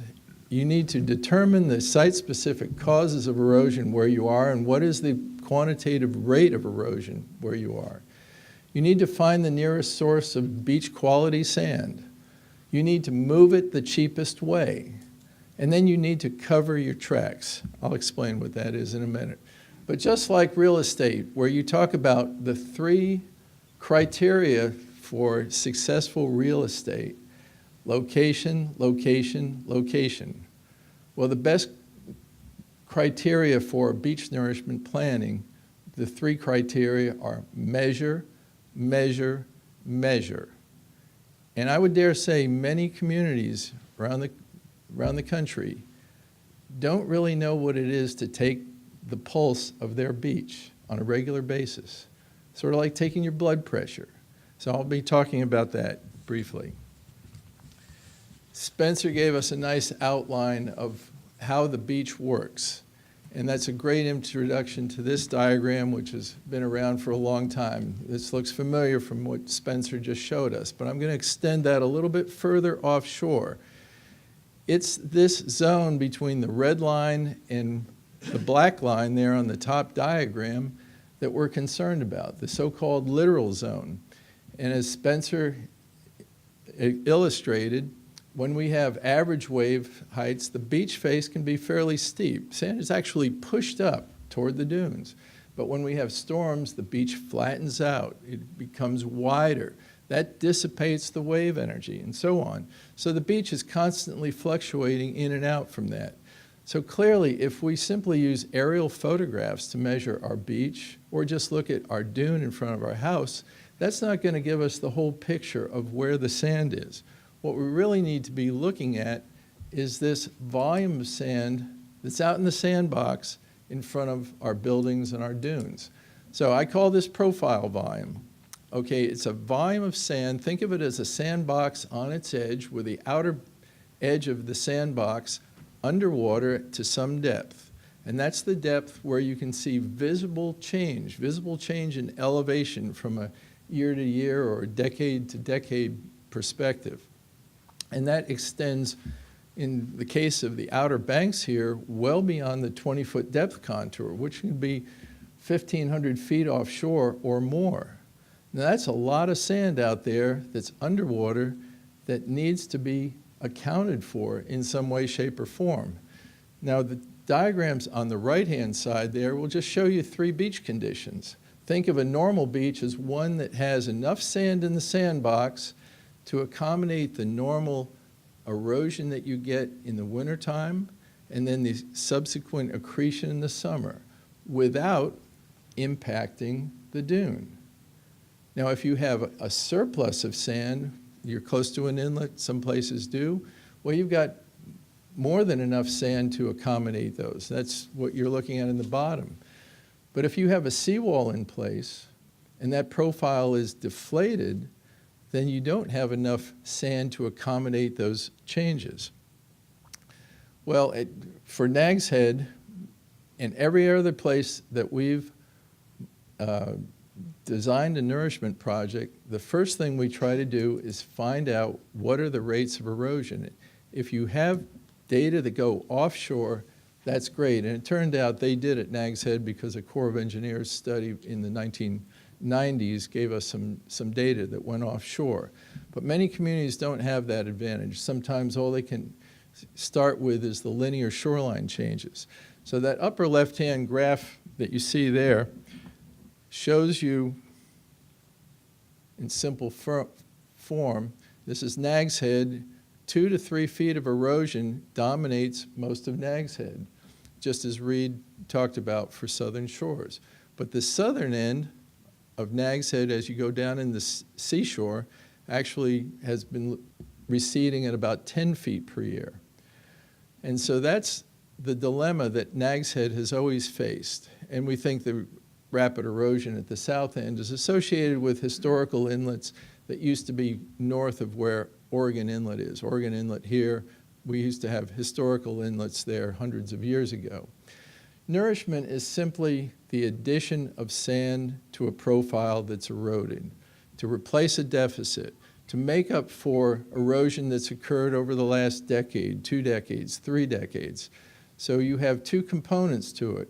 You're trying to build the beach up so that you're not in that deficit mode, and you're also trying to perhaps advance the shoreline further in anticipation of nourishment occurring after the project. So Nag's Head developed a plan for 10 miles of shoreline like that. So that's the first thing. Determine the causes of erosion, the rates of erosion on a site-specific basis. The second is to find sand. Well, it gets complicated up in here in the Outer Banks because we have admixtures of sand that include pebbles, shells, fine sand, coarse sand, and so on. So it's very critical to locate a sand source for nourishment that is going to match what's on the beach. Now, we could bring in that full distribution. If we brought in the fine sand only, where do you think it would go? Some might be lucky enough to blow into the dunes, but most of it would go out into the outer bar, underwater, and we wouldn't get any credit for that, okay? Most people want to have sand that's matching what's on the visible beach. So that's indeed what we looked for offshore of Nag's Head and found some absolutely gorgeous sand. I wish we had more of this in other parts of the coast. You are blessed in this part of the world to have some sand deposits that are extraordinarily rich and voluminous compared to other parts of the state. Now, that's not necessarily true directly off Kitty Hawk so much, but it certainly is true as you get closer to Oregon Inlet and some of the other places. The Nag's Head project, just some quick facts here. I'll let you look at that. But this was the largest locally sponsored project ever done, so far as we know. 4.5 million cubic yards is a bunch of truckloads. And it was done much quicker than most people thought because we had 4 dredges operating at various times. It took 5 months to build. And many people prior to the project were a little concerned about its performance. Well, we were too. But we estimated, we based the design on measured erosion rates that totaled up about 250,000 cubic yards per year along Nags Head. So think of it, if you add 4.5 million cubic yards and you're losing about 250,000 cubic yards, after 10 years or so, you still should have some sand in the system. We've been monitoring Nags Head, and this is where the surveys and the measurements are so important. We measure that profile out into deep water. So we're accounting for the sand that's been added to the sandbox and making comparisons. So I'm going to show you quickly how we break this down. If you're just interested in the dune, for example, we can look at lens 1. If you're just interested in what's on the visible beach, how big the visible beach is, we can look at that separately. And we are particularly looking at the underwater zone because the underwater zone is our reservoir for future conditions. So this graph, this is probably the hardest one to understand real quickly, but start on the left-hand side. You see a series of bars there. The left-hand most bar is how much sand was actually placed on the dune at the time of the nourishment. Hardly anything went into the dune. And then the other bars go through time up to 2016. So the left-hand group of bars are showing you what's happened in the dune area. The middle group of bars are showing you what's happening in the dune area plus the visible beach out to low tide wading depth. You see in that middle group of bars, the first bar was pretty high. In fact, it almost equaled the 4.6 million cubic yards. That simply says almost all the sand, when it was placed between the dry sand beach elevation and the -6 foot or wading depth elevation at low tide. Almost all of it went there. And it quickly shifted by November of 2011 down to here. And of course, where did that go at that point? Well, when we add them all up, including the underwater zone, this is where the sand ended up going. So we started out with the total measured to -19 feet in this case. And this is how it's tracking between 2011, right after the project was done, to summer of 2016. So you all follow that? So if you are concerned about the dunes, well, the dune area has actually gained almost 1 million yards of sand. We didn't put it there, nature put it there over time. If you're concerned about the visible beach, well, guess what? The visible beach has actually lost sand. The underwater zone has gained sand when you add them all up. So if we take the profiles before and after and we average for it, the red is the condition of Nags Head before the Nourishment Project. The red is the bottom one.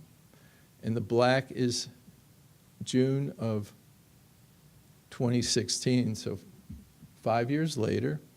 And what we see is, on average, higher dunes, wider dunes. The beach face area, the visible beach area, right in here, is just about the same width, on average. So the perception might be, well, there's not much change. And then if you go underwater, the underwater zone is actually flatter. And I believe that that's helped the surf break in some places compared to where we were a few years ago. So that's how the beach has adjusted to the nourishment. Many people have been concerned about the dune growth because in some cases it has encroached on houses. And this was something that we didn't anticipate would be as rapid as it was. The rate of dune growth was 4 cubic yards per foot per year. I know that doesn't mean a lot to many of you, but that is an extraordinarily rapid rate. Think of it in terms of what FEMA will do if they come in after a big storm and they say, we'll pay you to scrape up your dune and add 6 cubic yards per foot in front of your properties. And that's what Nags Head did after Hurricane Isabel back in 2003, 2004. FEMA came in and spent $5 million, allowed Nags Head to put 400,000 cubic yards in the dunes. Okay, they paid for it. Most of that sand washed right off into the beach within 6 months because there was no dry sand beach or underwater profile to hold it in place. This project, by comparison, has brought up close to 1 million cubic yards into the dune system, essentially free of charge. All that work was done by nature.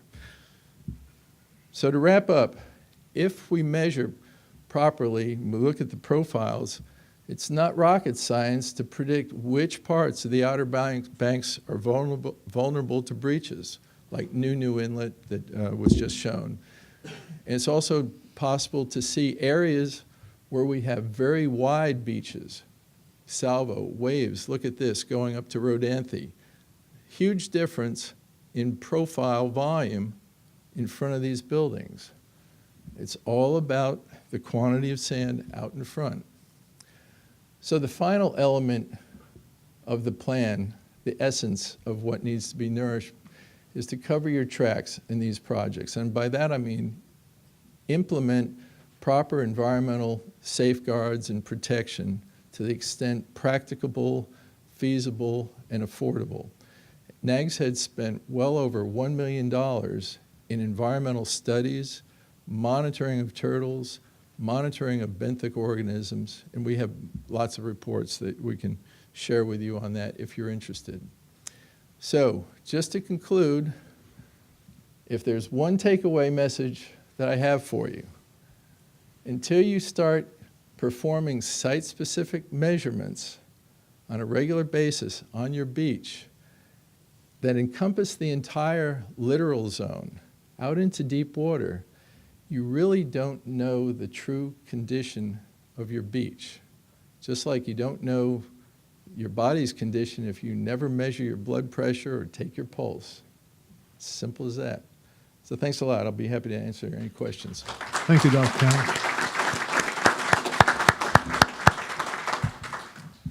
Questions, anyone? I've got a question. Yeah, Fred. I was at your at the conference in Wilmington back in November when you spoke, and you gave a talk specifically on Nags Head, and you started it out stating that the project, there was a lot of good news, but then you said there's some bad news, and the bad news involved the impact to the beach at Nags Head after Hurricane Matthew. Could you describe that a little bit? Absolutely, and I'm sorry, I kind of glossed over that in the interest of time. Through the first 5 years, Nags Head was losing sand at a rate of about 100,000 yards per year. So after 5 years, we lost 10% of the project.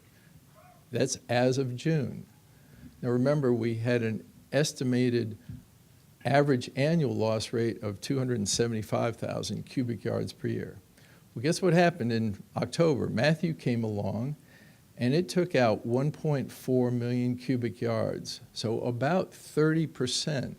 And that was taken out in that sandbox reference depth that I talk about to minus 19 feet.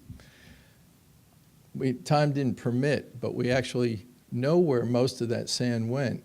It went between minus 19 feet and minus 30 feet.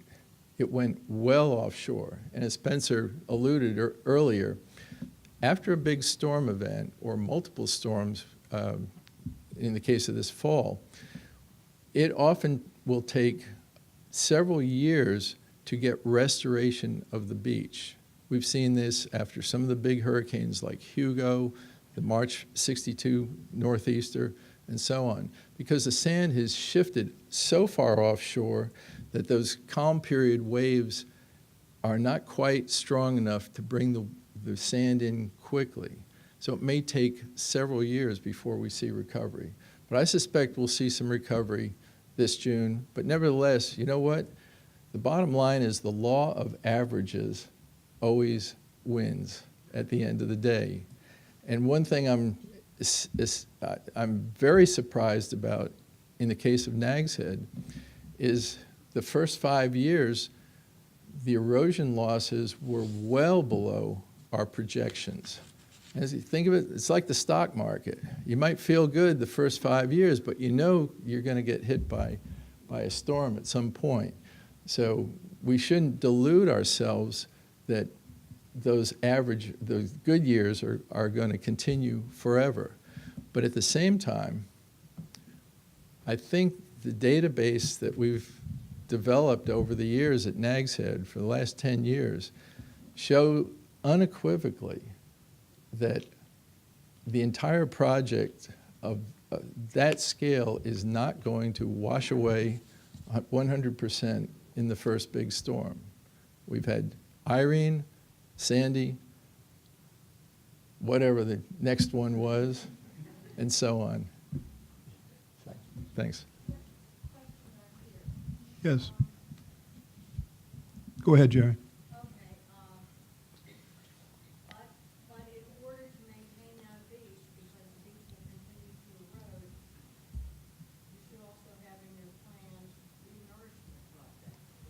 Right. And the projects that we have going on in the Outer Banks, what kind of timeframe are they planning for renourishment? Well, I think Ken will address that for the other ones because he's heavily involved in that. And Nags Head is planning for their next ones. And what Nags Head is doing is trying to establish a vision for what they would like the beach to be into the future. So where they are right now may not be where they want to be in the future. And if you're interested, you can download this from our website, and we talk about long-term history of other places like Myrtle Beach that started with really bad conditions 30 years ago and have gradually worked their way up in stair steps to where they're in a good place today. Thank you very much.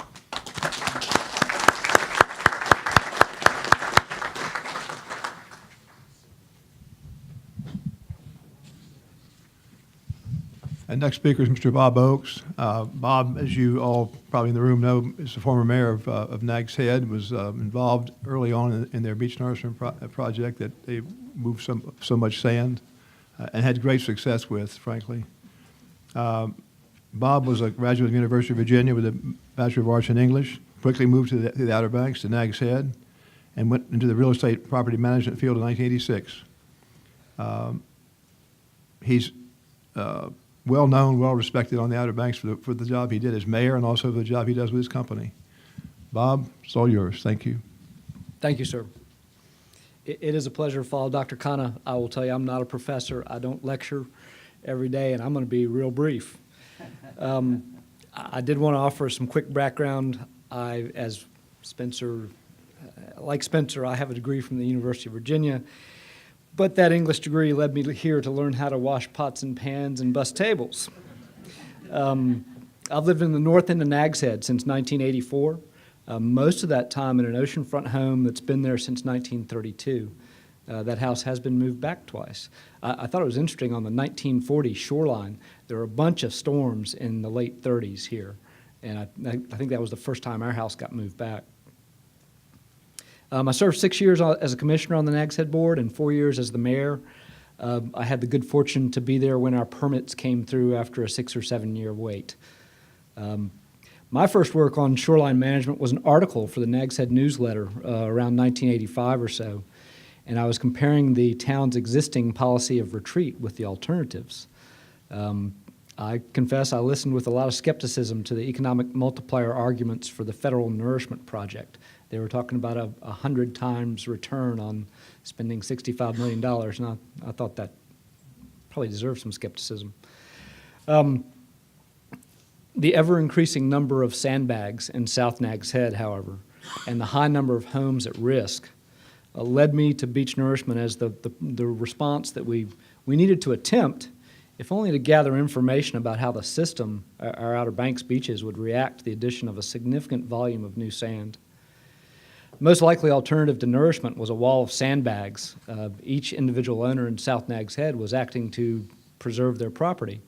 The sandbags acted, this is opinion, not fact, the sandbags acted to increase the erosion on the neighbors who had not sandbagged.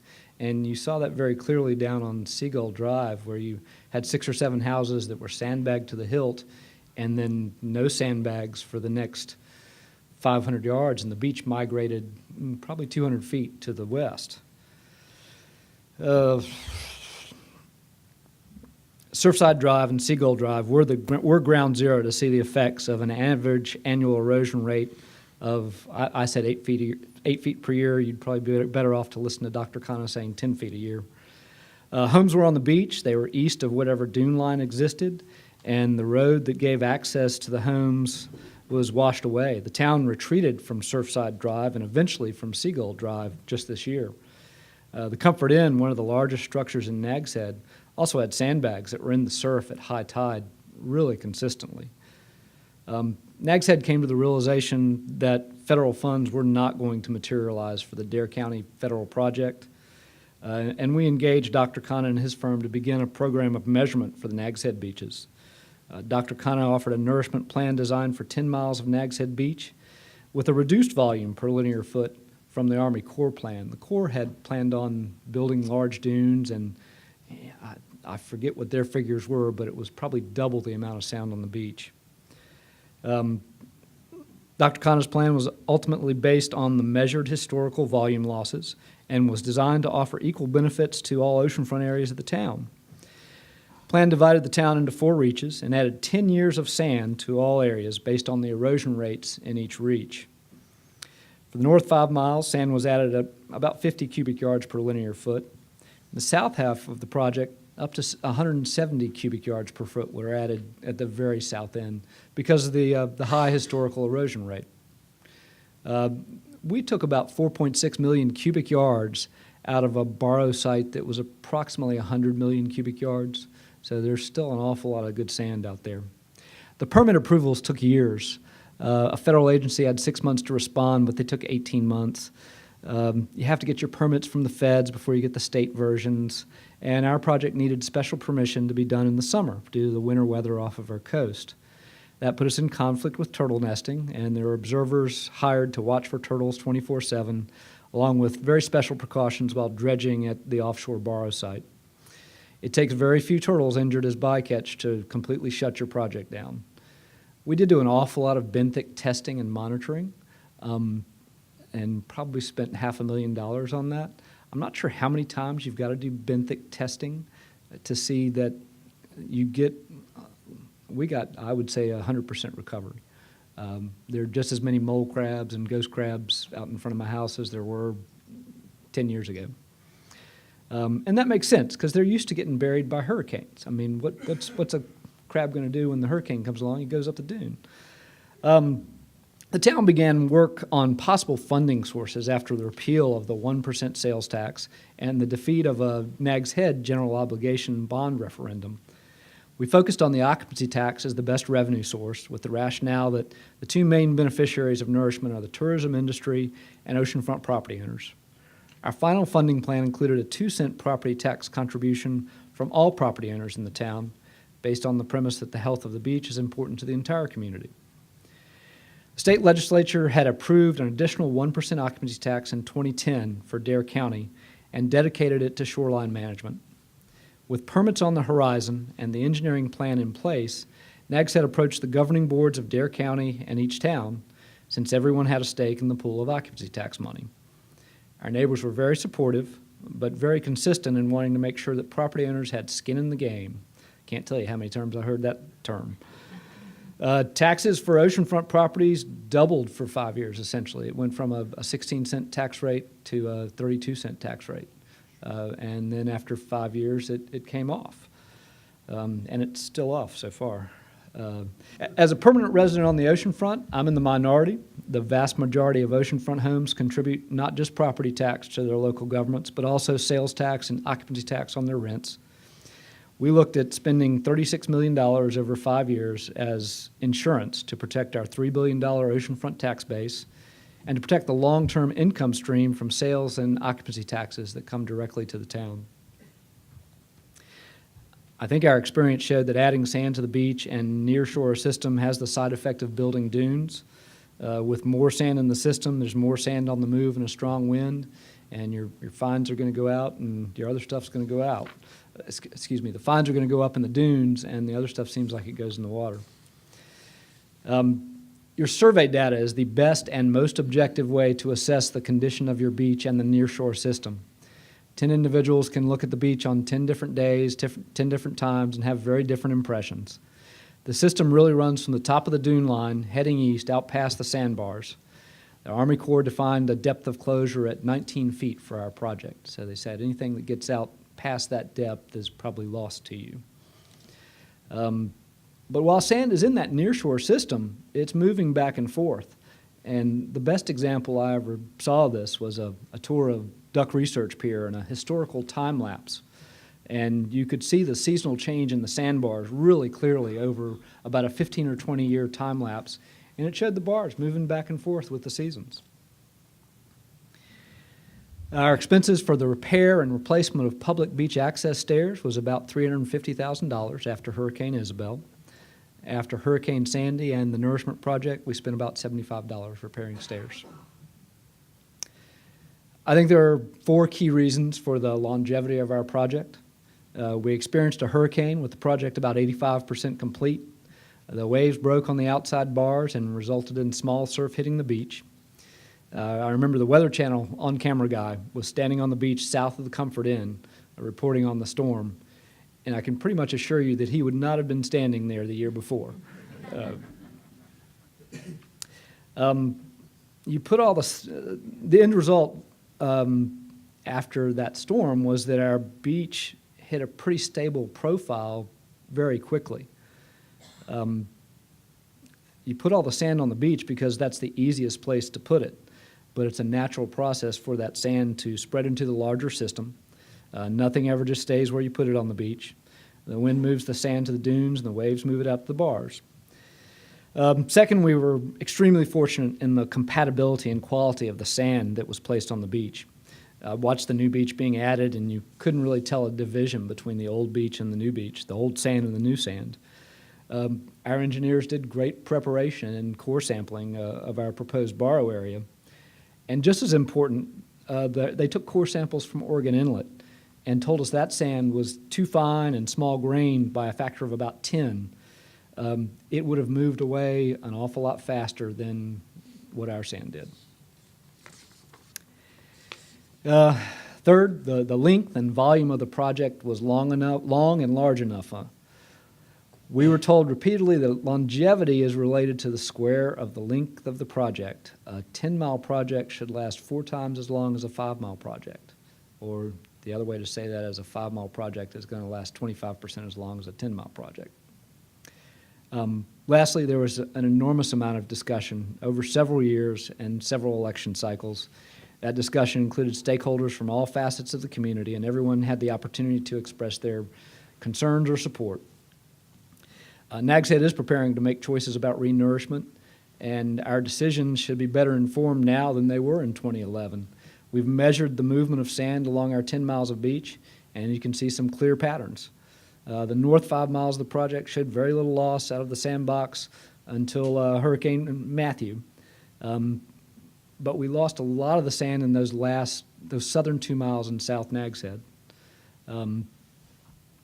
We're struggling, I think, with how to address the hot spots that we've got and look at the higher erosion rates at the south end, and then the fairest and most effective way to pay for another round of nourishment.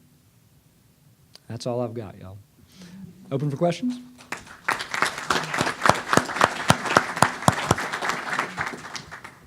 Yes, sir. Can you say something about how you determine the tax on the property owners? Was it done like what Kitty Hawk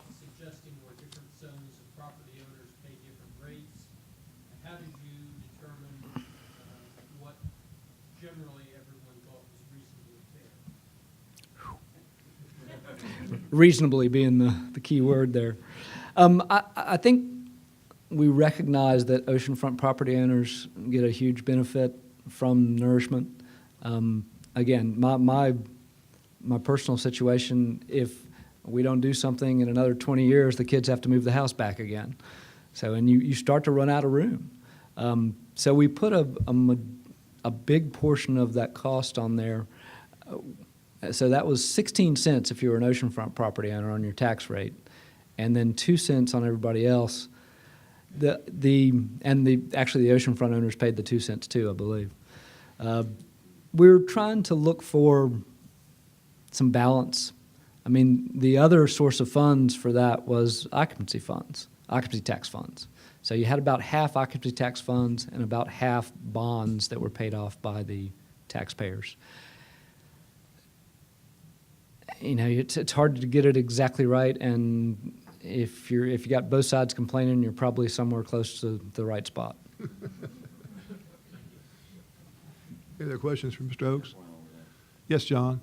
You mentioned that the oceanfront owners, their taxes doubled for 5 years or so, and then it came to an end. Does that mean that the taxes were actually reduced by 36 cents or 30 some cents? 16. 16 cents. You had some other tax increases in between then, but yeah, that the whole nourishment part came off. Yes, sir. When you say oceanfront property owners, do you mean oceanfront property owners? I live in Seacrest. I'm about 4 lots back from the beach, and one of my great fears about this project, I don't personally favor beach nourishment at this point, is the cost and the ongoing cost. And I'm afraid that I'm going to get down here, fully retired, God willing, which should be soon, and not be able to live here because of the taxes. So was the oceanfront a zone, and then that which was, of course, in ag, it's a little bit different. There's not a whole bunch behind it, and a lot of places behind it. But all of our avenues are oceanfront plus blocks or block behind it down to Duck Boulevard. So was that oceanfront tax rate just for people who bordered the ocean? We split it into 2 municipal service districts, and the north 5 miles was in one municipal service district, and then the south 5 miles was in another municipal service district. They were both taxed at the same rate. The South Nags Head district included properties that were back from the ocean. Because South Nags Head has, if you waited long enough, you're going to be oceanfront. So that was the rationale behind charging those folks the same rate. Would you consider taxing commercial interests, and if not, why? I mean, they were taxed at the same, if they were on the oceanfront, they were taxed at the oceanfront rate. Beyond those zones, since they are beneficiaries of the vacation industry association, would you consider taxing a general tax assessment on commercial interests? On just commercial interests? No, I didn't say that. I said in addition to residential interests. So you're saying, look at Did you consider taxing? No, we did not.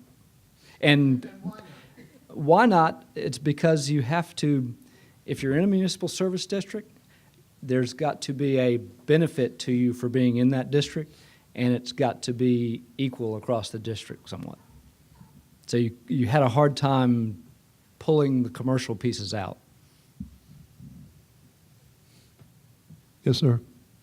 Did you do any estimates on the potential or the loss of property values as the beach was being degraded and the potential increase in property values, you know, after you did this? I don't know that we did a study or an analysis. I think the rationale that we used is if you don't do anything, you will continue to have erosion issues. And in South Nags Head, we were actually losing homes after I think it was the 2009 Northeasters. We had a bunch of properties that were on the edge. I mean, they were on the east side of the dune. So we knew if we didn't do anything, at some point eventually you would lose those properties because we'd lost properties before. So the rationale was that okay, if you don't do anything, this is going to continue to happen, and at some point, you will always have less than what you started with, continue to lose. I bring that up because there's always the argument people don't want to pay for it, especially if they're not beachfront. But their property values have to be affected. If you're coming down to move into the area and you see that the beach is in not very good condition, you're going to generally not want to live in that area.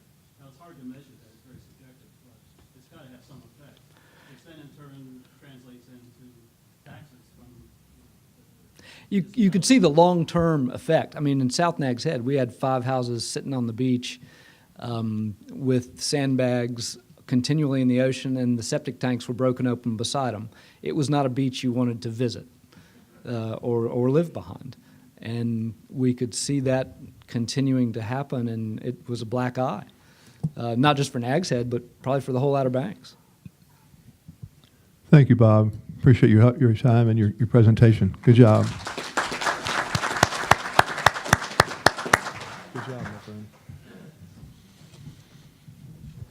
Our next speaker is Mr. Ken Wilson. Ken is the engineer of record for the 3 projects that are going on in progress now in Kitty Hawk, Duck, and Kill Devil Hills.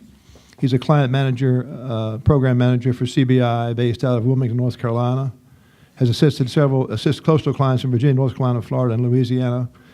He has, as I said, he oversees comprehensive beach inlet management programs for coastal clients. These projects include the design, permitting, construction, and long-term monitoring for beach nourishment and inlet management programs. He lives in Wilmington, North Carolina. Ken, thank you for coming back. Sure. One quick adjustment on that. I'm not the engineer of record. I'm actually not a professional engineer, so I'm not the engineer of My record. apologies. I am the manager, the project manager Program for all manager. three, I misread, for all three yep. of those projects. So a clear distinction. So yeah, I like to think of myself as a jack of all trade, master of none. Studied geology as an undergrad and a master's. Have a master's degree in geology. Have a coastal engineering certification through ODU, and recently, with all these projects, as Mayor Oakes and Tim had talked about, all the environmental permitting, I've kind of gotten more and more involved in that process of the environmental permitting aspects of these projects. So, you know, trying to boil all that down to terms that are very simple to digest and understand these.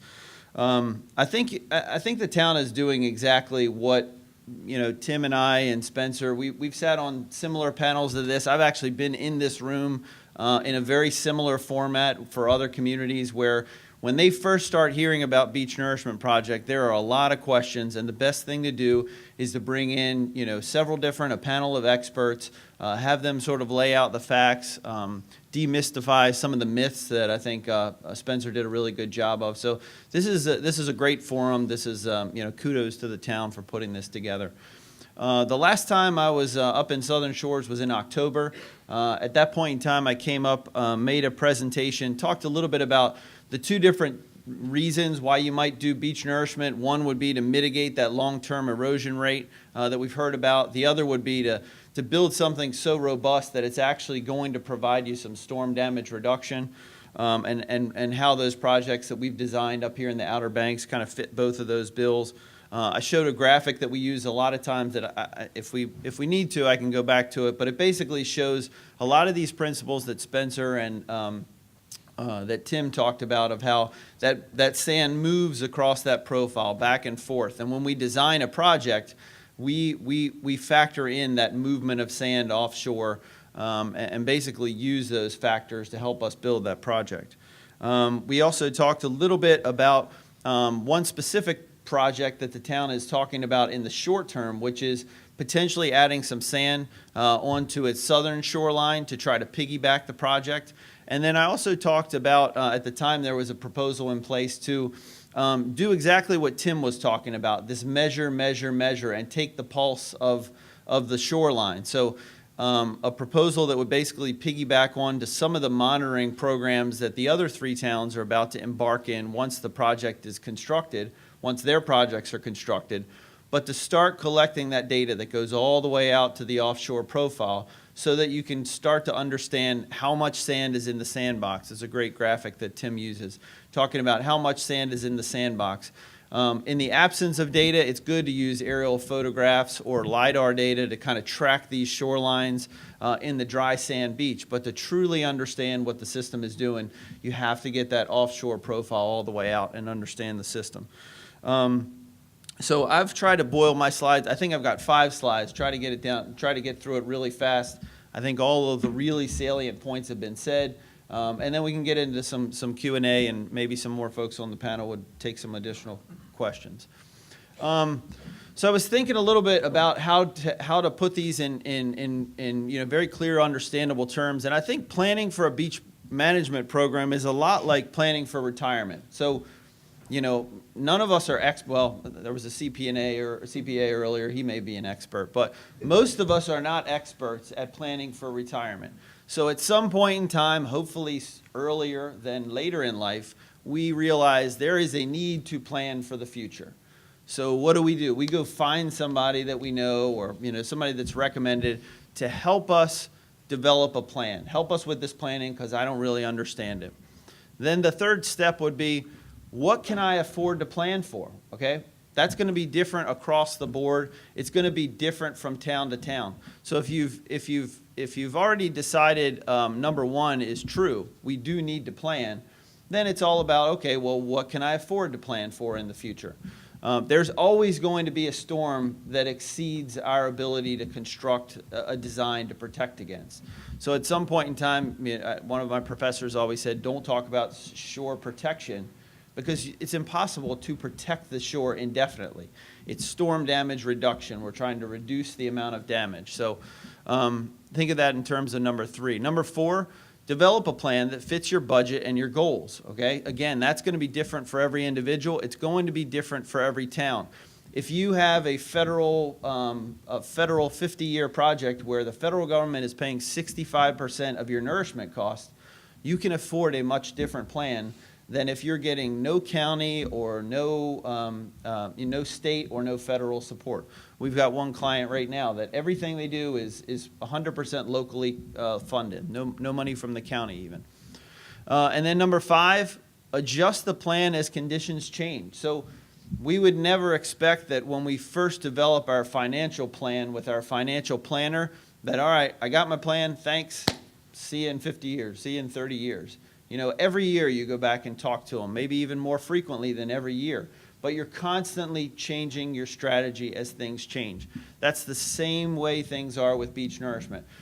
Mayor Oakes talked about, building it and, monitoring it and seeing how it worked out. Tim talked about it the same. They weren't gambling with $36 million. They had some very good science to back up what they were going to do. But there was no way to predict exactly how the project was going to perform. And now at Nag's Head, they're building that into their next design that they're working on. And that next design will be an improved design from what they built the first time. That's how beach nourishment works. It's constantly adaptive. All right, so a couple of keys to success. Keys to success, think again in terms of financial planning. Begin early. The earlier you start, the better off you're going to be, okay? So start putting money away early. I think some of the most successful programs in the state, basically the programs that Dare County have been able to subsidize for the 3 local communities that are actively pursuing beach nourishment, and the federal programs down in New Hanover County, these counties started setting aside money for these projects a long time ago, before there were even permits in hand. So it wasn't waiting till houses were falling into the water to start saving. That's the way that you want to do this, and I think that's a big benefit. That's a big plus that the town of Southern Shores has. As I look up and down the coast, most of the coast is in pretty good shape right now, but we all know that there is sea level rise. That we live on an eroding shoreline. There aren't any major riverine systems that are bringing sediment to the coast.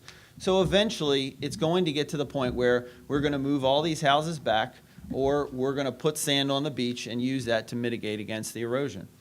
The second bullet: begin to develop a plan and working on permits early. You heard Mayor Oakes talk about how long it took from the first stroke of the pen to get Tim and his firm to come in and start looking at the erosion rates to the time that they actually put sand on the beach is years, 5, 10 years sometimes. So you want to begin developing that plan early on. Determine who benefits from the project, okay? So we were talking about cost-sharing partners here. Again, we heard the story of Nags Head, where people on the ocean front had their taxes raised the most, but everybody in the town had their taxes raised a little bit.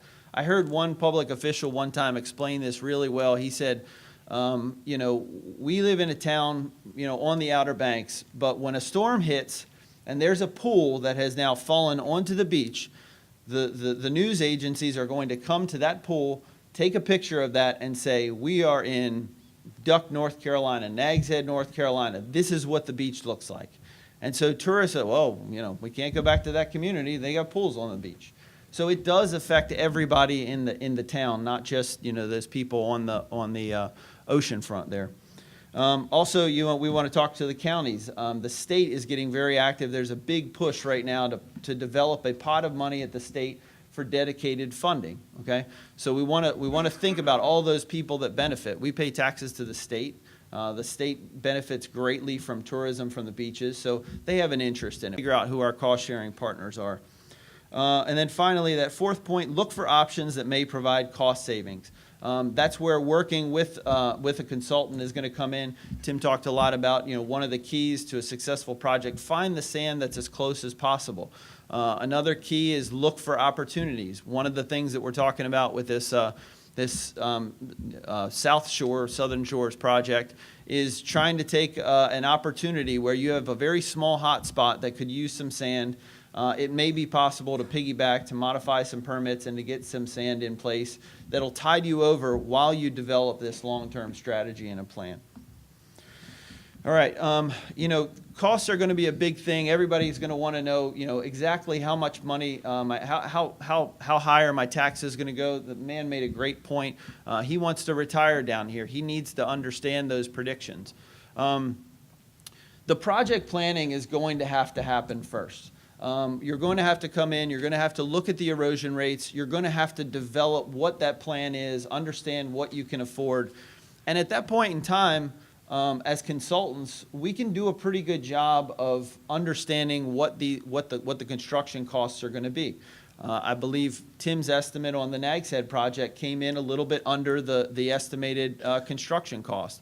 The same thing happened with these 3 town projects.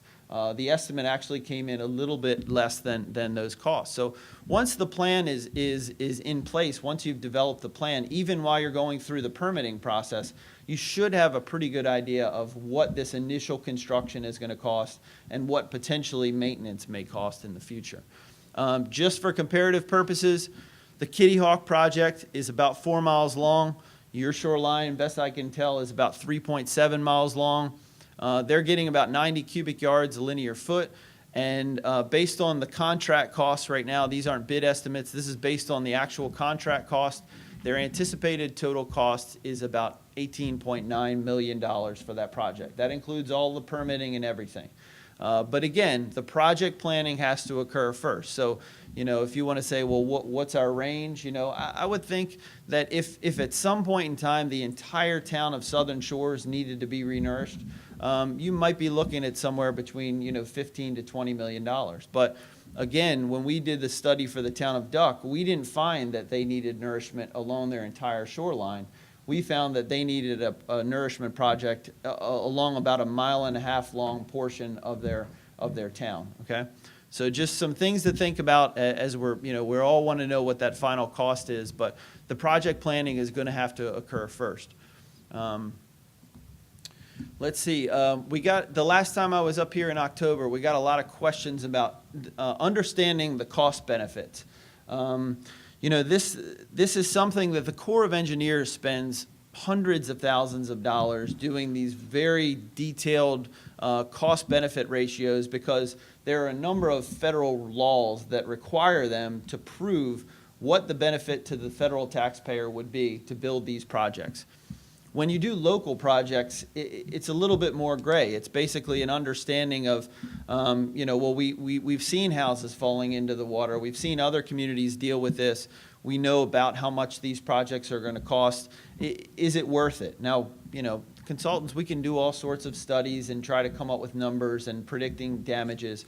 But at some point in time, it's a basic understanding that if we don't do something, we're going to be losing houses. Can we afford to keep up with this program? And in most places, communities find out that if they can get some cost sharing from the county, cost sharing potentially from the state, these are sustainable programs. Spencer talked about, we've got a good record in North Carolina of a couple projects that are, over 50 years old.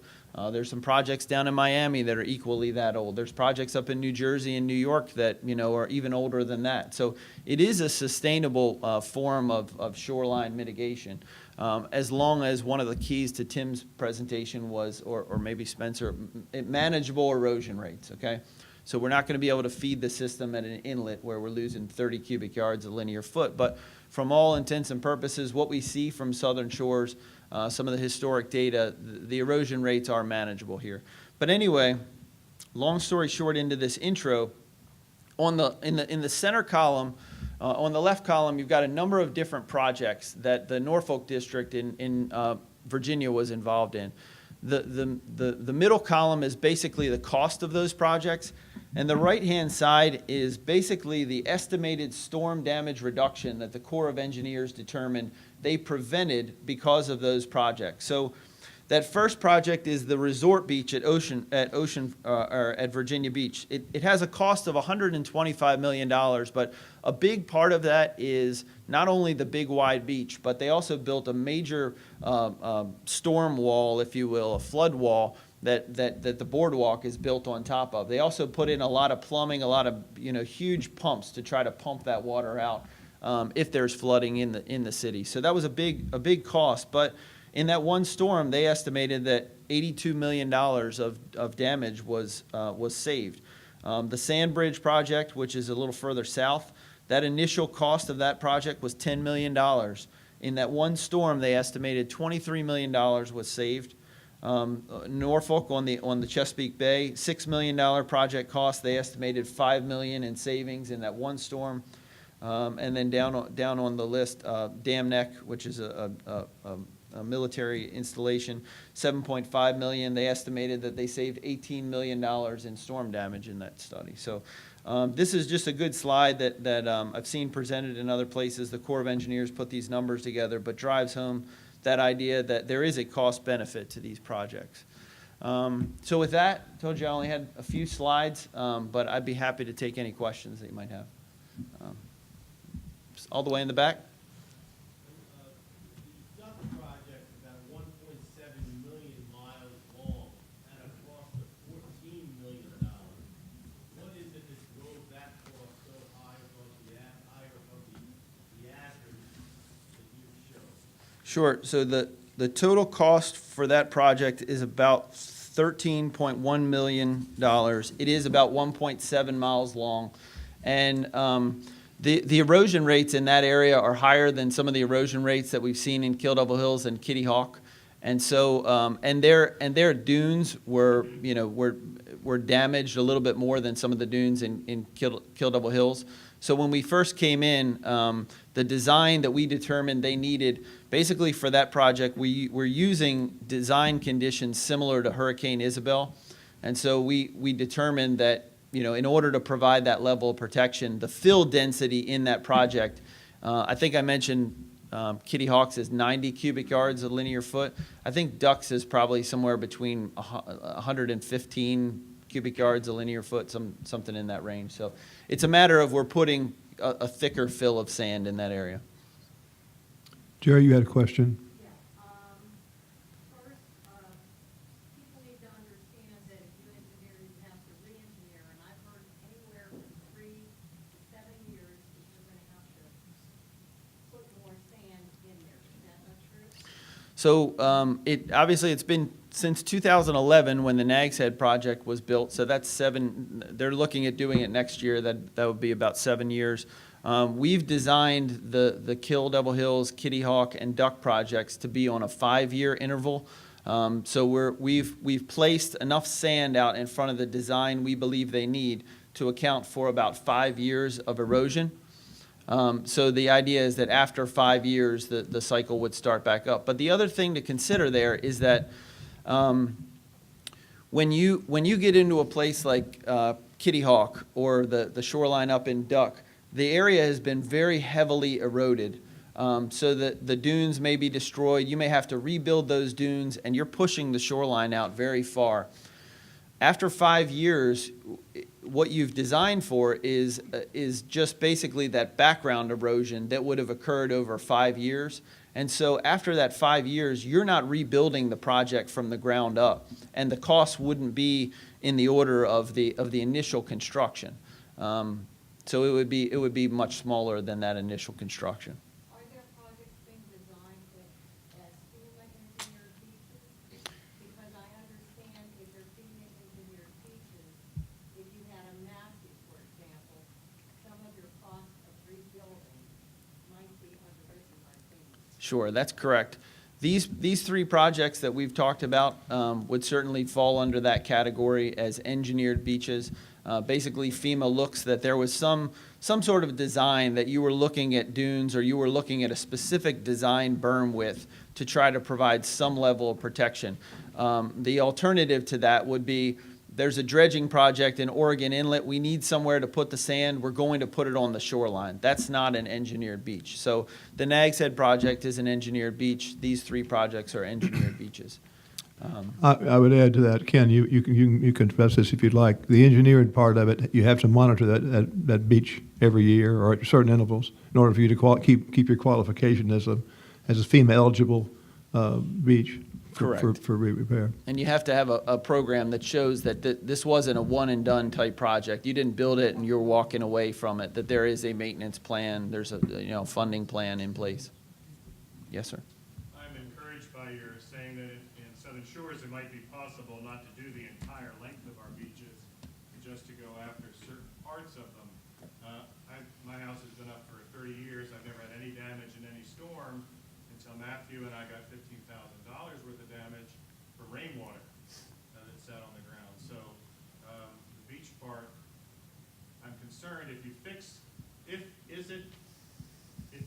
the area, say in front of Pelican Watch and up a little bit, does that cause erosion to increase up north? You were talking about sometimes these erosion levels shift because you repaired one place.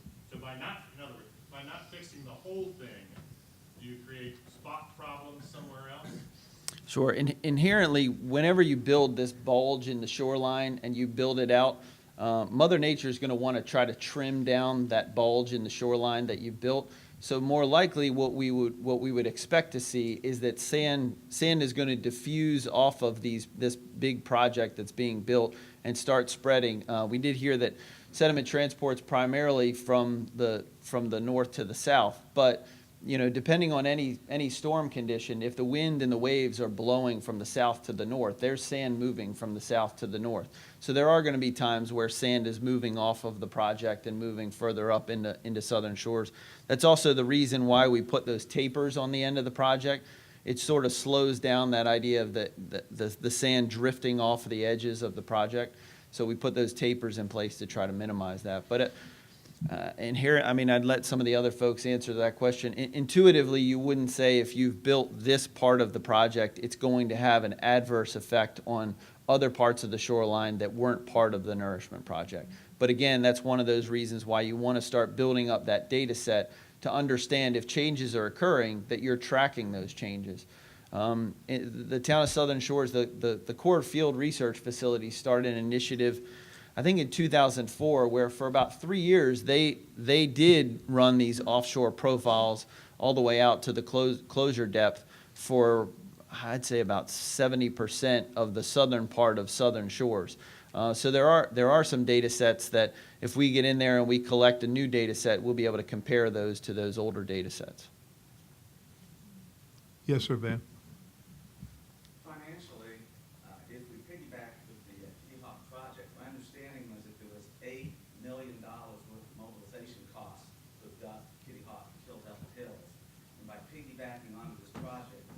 save lots of money not having to mobilize, bring all the equipment in.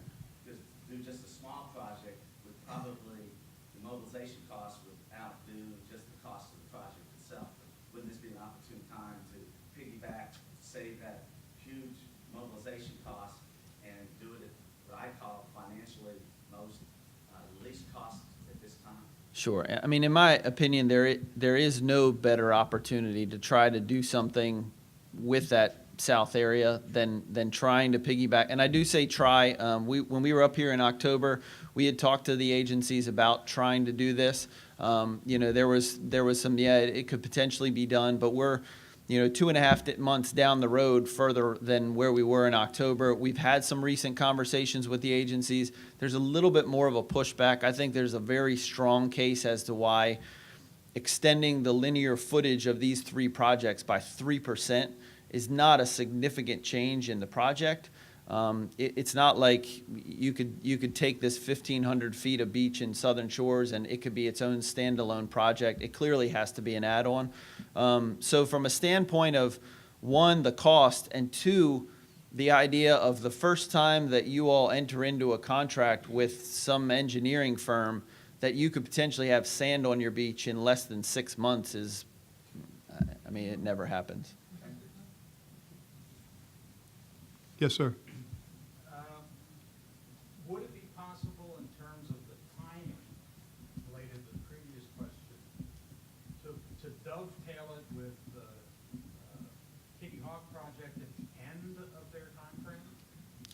So that gave Southern Shores more time to gather the data that just about everybody on that end of the panel has suggested in a very, very strong way. Sure. I mean, what we want to do is give the contractor as much flexibility as possible as to when it's most convenient for them to build that part of the project. That's how we'll get the best price. We don't know specifically what these costs are. We've had some preliminary discussions, but at this point in time, it's a hypothetical.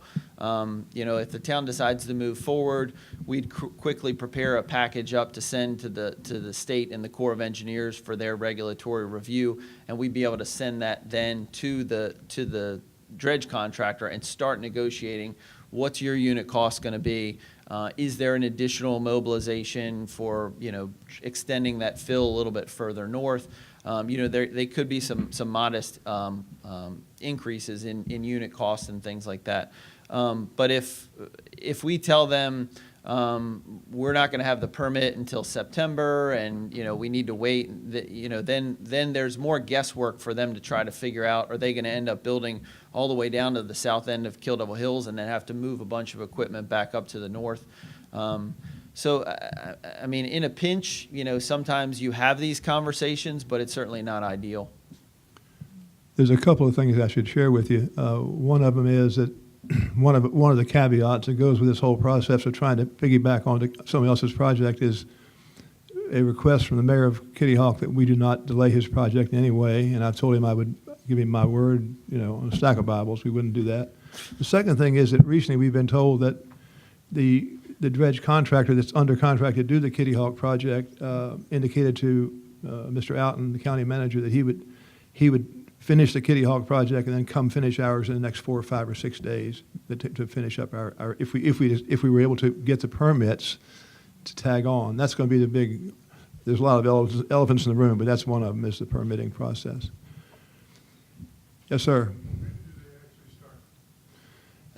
Peter, can you remember his conversation about that? Was it May and June?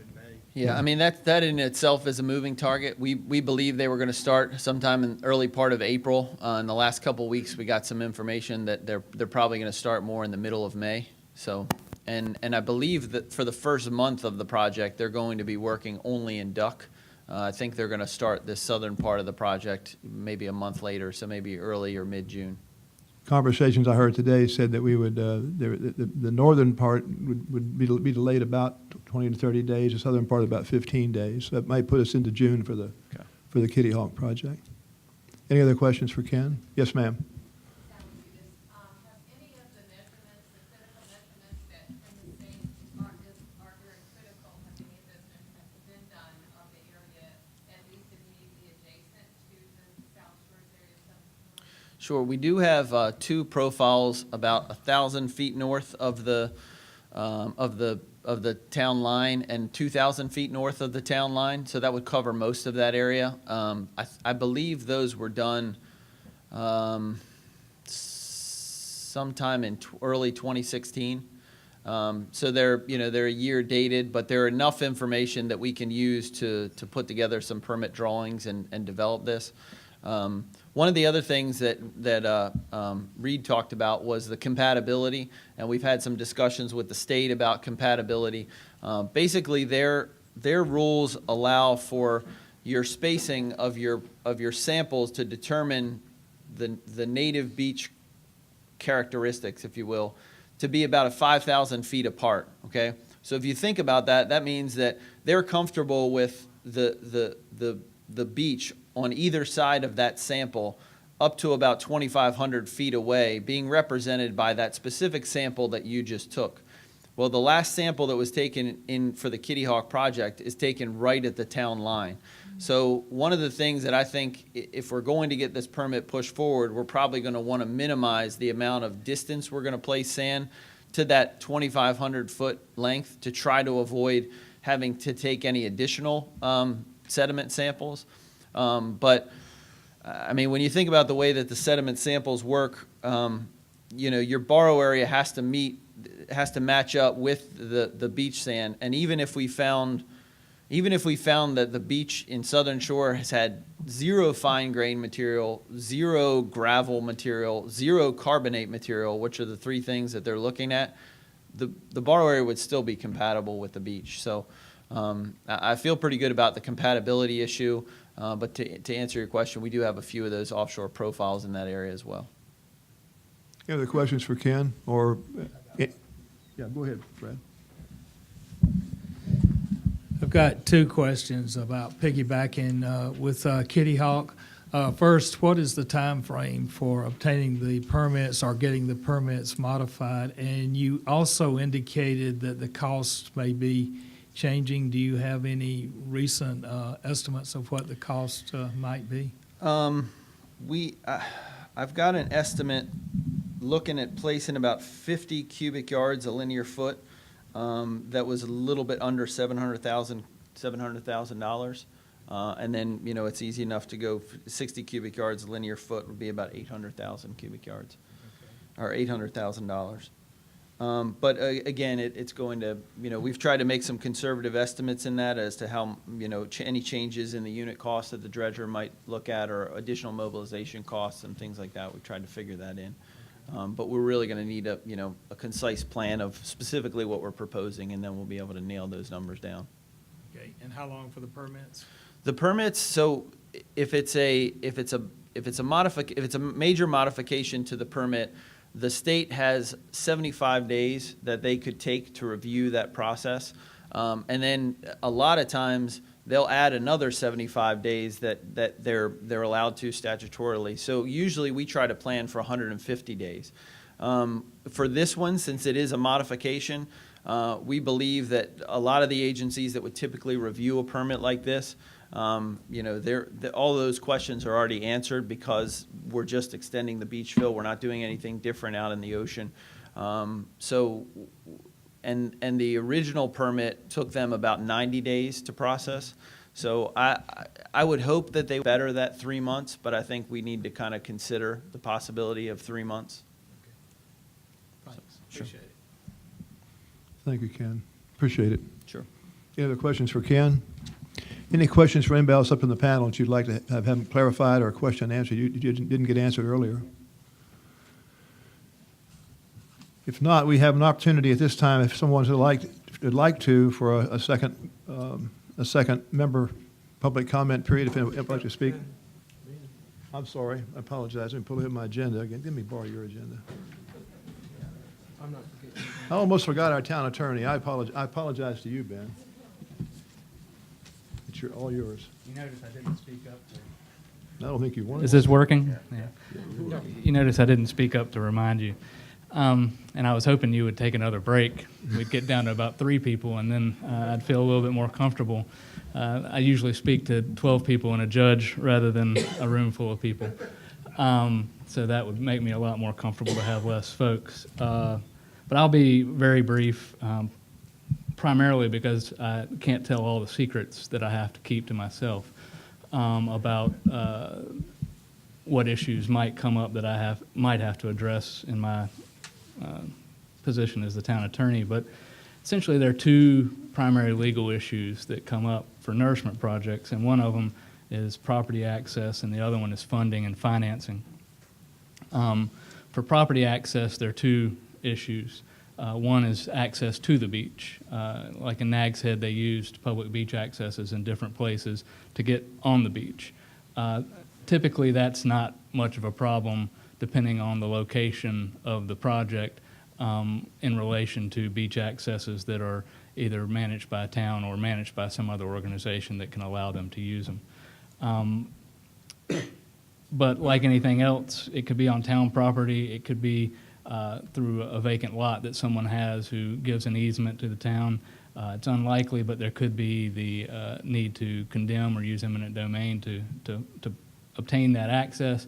Currently, the town does not have the authority to use eminent domain to obtain that access. And then the other property access issue is the right to use the beach area itself. In North Carolina, there are really kind of three areas of the beach under the legal concepts, and one would be the uplands. That's where your house is. It's back side of the dune, the top of the dune, the front top of the dune around the vegetation line. Back is going to be your uplands. Between the toe of the dune, the vegetation line, and what's called a mean high water mark would be your dry sand beach. I don't like that term, but that's the term that people use. It's not typically always dry around here. It's what you consider the beach, what they call the berm, the place where you put your blankets and your towels and walk your dogs. And then the wet sand beach, depending on how you define it, is very small or non-existent in North Carolina, and it would be the area seaward of the mean high water mark. And so you've got those three delineations. The upland property is clearly owned in total by the people in this room, the landowners who own the property. The area seaward of the mean high water line is clearly owned by the state. And the area in the middle is owned by the property owners but subject to public use. And the form of that public use is getting more and more defined as litigation continues. But that area of the beach, when these nourishment projects occur, Dr. Khanna, I think all of y'all are doctors, so if I say Mr., I apologize. But Dr. Khanna pointed out that most of the project occurs kind of toward the edge of that dry sand beach and out to a wading depth in the water. And the reality is most of it probably occurs in a legal sense on the wet sand beach, the part that's owned by the state. Most of the sand and most of the work, as they move the project along, when they get to where the beach is narrow, they're going to do equipment and work, and they're going to pump sand. But as they have a berm and a beach to work on, they're going to be working farther out and probably more in the area owned by the state. And that area remains owned by the state after the project. But that limited area of access on the private part of the beach, on the dry sand beach that is subject to public use rights, is an evolving question of easement rights and whether or not you need easements. Historically, towns have obtained easements. Historically, thousands and thousands of easements across the state, from Wrightsville Beach to Emerald Isle to Topsail Beach to Oak Island to Nag's Head, have been obtained voluntarily. And it shows that the reality is the people don't use the beach for a valuable purpose other than they'd like to have more beach. Rather than, since you can't build there, you can't do anything on the beach. And in recent times, there's also been a consideration that you may already have rights to perform a nourishment project on the beach without obtaining easements.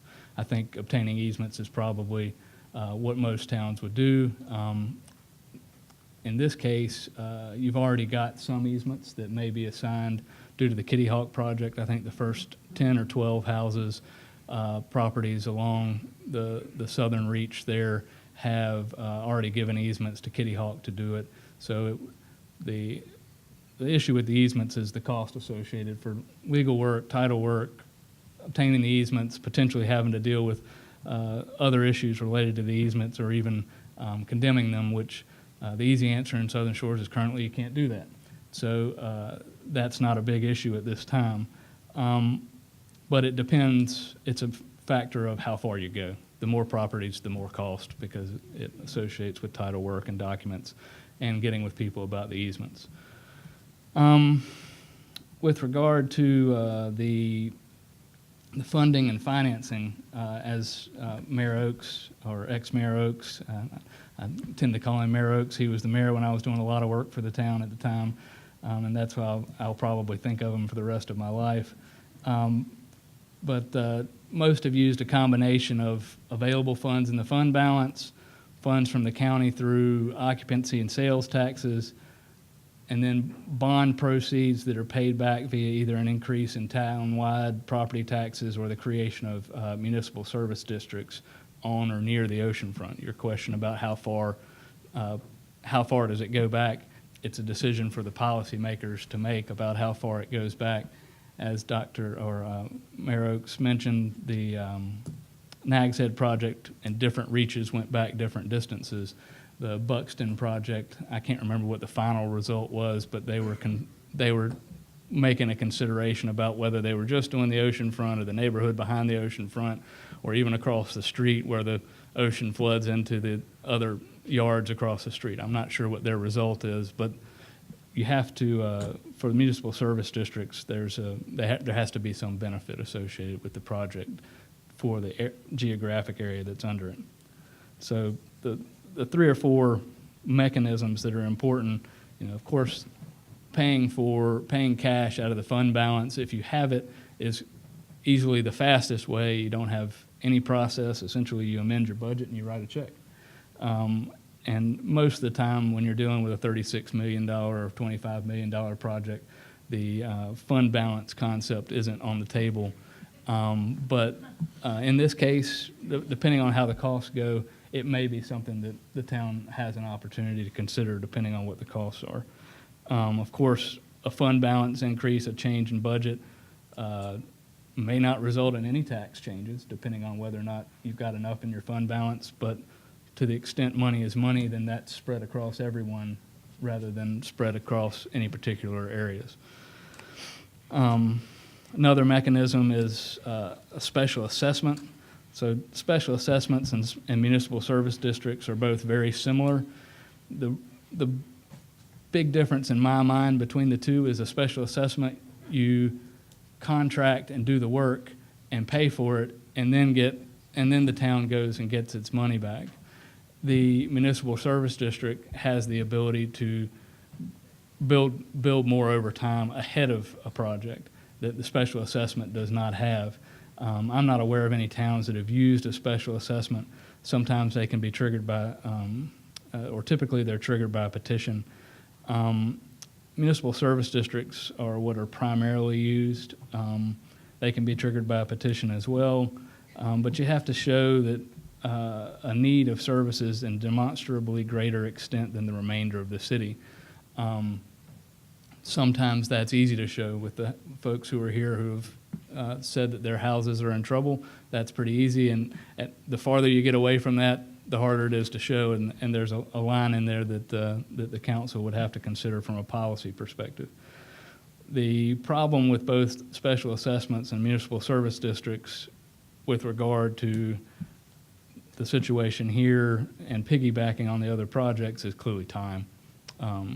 Like I said, with the fund balance concept, time isn't an issue, but the minimum time I would expect for a municipal service district is realistically 2 months, and a special assessment's going to have a similar process of hearings and petitions and resolutions and ordinances and adoption of various things. Otherwise, from a legal perspective and financing, most of the towns have used bonds, but again, dealing with many magnitudes of difference in cost. Bonds would require bond council, LGC approval. Depending on how you did it, you may need a referendum. There's all sorts of different things that come up with bonds that easier to talk about when you figure out you're actually going to do them.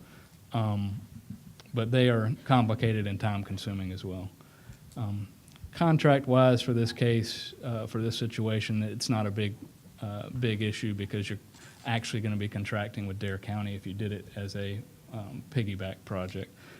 If you were doing a full project and the whole cost, and you were contracting with the contractor, it would be more significant contracting issues. In this case, another local government has already done all the bidding process and obtained the bids, and the law allows you to piggyback without going through that process yourself. If you have questions, I'll try to answer them without getting myself in trouble. Any questions for Ben? Yes, sir. Councilor Gallup, would anything at all in the beach nourishment project jeopardize the ownership of the crossovers by the Southern Shores Civic Association in any fashion? As in, kind of the question of, do you have to have beach access to do the project? I've always heard, while we've discussed this before, that we haven't done it before because the beaches, while public, didn't have public access, and so there was some question whether or not the town would then move to create that. And so the Civic Association obviously owns the crossovers, and it's one of the great jewels of the Civic Association. It was intended by Mr. Stick from the beginning. So I just want to make sure that getting into this process won't require the acquisition of those crossovers by the town. I don't believe so for a fully locally funded project. For a fully federally funded project, I think there's a decent chance you would have to do that. And for a state-funded project, you might have to do it. But I say might because I think I saw that somewhere in something that I've read, but I've never dealt with a state-funded project, and the chances of this one being state-funded are pretty slim if this project ever went anywhere. Or federally funded as well? Yes. I think Mayor Oakes he's probably smiling or laughing about the chance of a federally funded project anywhere in North Carolina that hadn't already been funded in the past. I just would address that for a moment. Our funding would come from the town of Southern Shores and possibly from some matching funds from Dare County. There'd be no federal or state monies involved, and we haven't even talked about that with any of those people at that level. We know it. It's our town, and it's going to be up to us to make it happen. Thank you. Thank you. Any other questions for any of our members of our panel or for anybody else on council? We have I'm going to one more time say this. If someone would like to speak at public comment, we've got one last time here to do it. Yes, Jerry, if you want to take advantage of that opportunity. I would. Jerry, would you actually Wait a minute. They got to move the microphone for you. Just go over here. Jerry, just come over there. Okay. That'd be better. That'd work. Right there where the speakers were. That's it. First, I'd like to thank the council for doing this. I certainly know a lot more about it, and I know you guys are, I'm sure the council does, and hopefully the audience does. My concern really lies with the lack of long-range planning in our town and a number of expensive projects that could be on the docket. The fire department is about ready to request a new fire station, and I've heard anywhere up to $6 million. We're talking about the Dogwood Trail walking path. That's another project, and unless we make it 10 feet wide, we're probably going to have to fund that ourselves.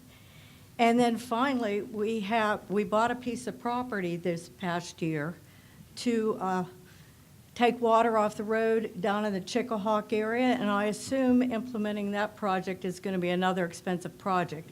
So I would hope if we undertake anything like this, that we come out with like a 10 to 15-year plan and forecast out taxes, because we can't do everything at the same time.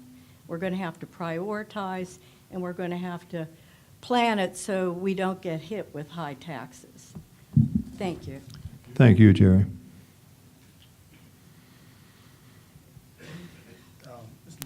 Yes, yes, sir. Now, follow up with two clarification points with Ken. real quick. Absolutely. Ken, I have two questions. It's on. It's on. It's on. Assuming that the council were to, if the council were to direct a project for staff and an engineering firm and a town attorney to start planning for encompassing the 2,500 feet that you were mentioning, can you comment on how much taper would be necessary to the north based on those linear foot volumes you spoke to? Test, test. The numbers that we've been working with is to add, when I quoted earlier 50 cubic yards a linear foot or 60 cubic yards a linear foot, would be to add it to 1,500 feet of the town of Southern Shores, which I had a map somewhere, but it takes it up to that access. I'm sorry? The first crossover.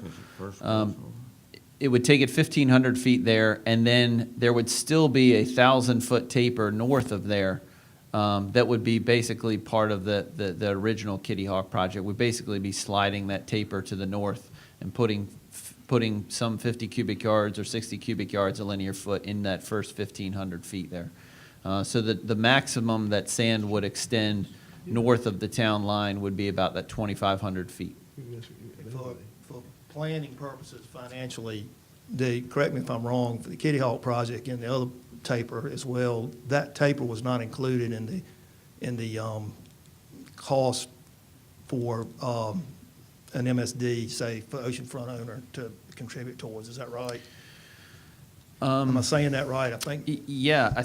Well, the Kitty Hawk project is the whole town, so it's not really an issue with the taper there. The Kill Double Hills project, originally they had designated that people that were within that taper would be part of the municipal service district. There was a lawsuit filed, and eventually I believe that the town changed their mind, and those people that are in the taper are no longer included in the MSD. I don't want to comment on Duck. They don't have a taper on the south because it stops right at the field research facility. I'm not sure about whether the people on the northern taper are in the MSD or are not in the MSD. Okay.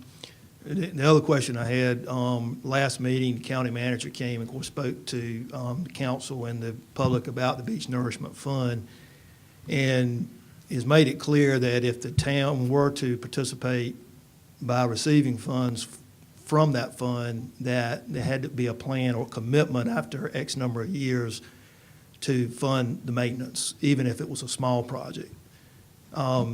Can you comment to the council and the public about, would that be included in any kind of study the engineering firm would do ahead of time as far as what the cost of the maintenance would be after 5 years?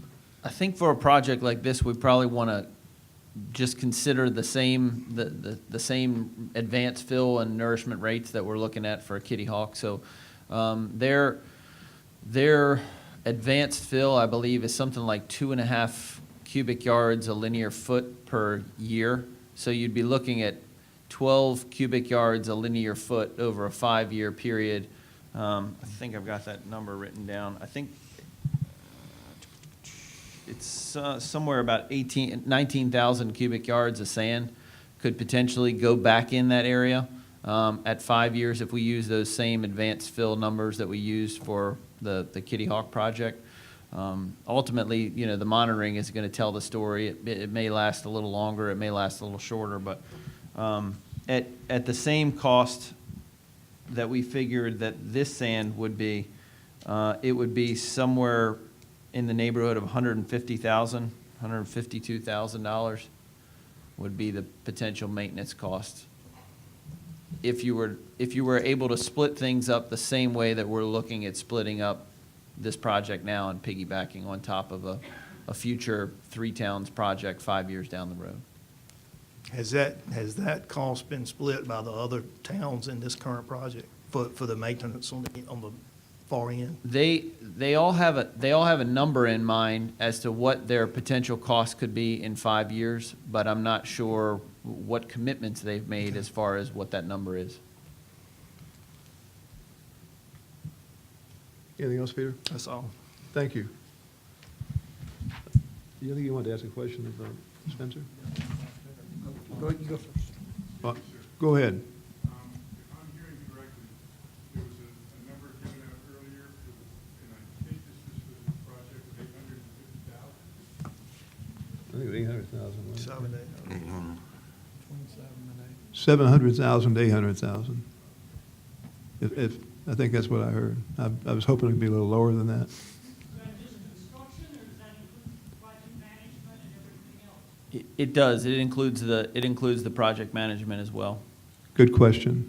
That's the total cost of Southern Shores anticipated, 800,000. Correct. The total cost of the project, 800,000. So if Dare County is willing to cost share with us or share the cost of the project, it would be half of that, roughly.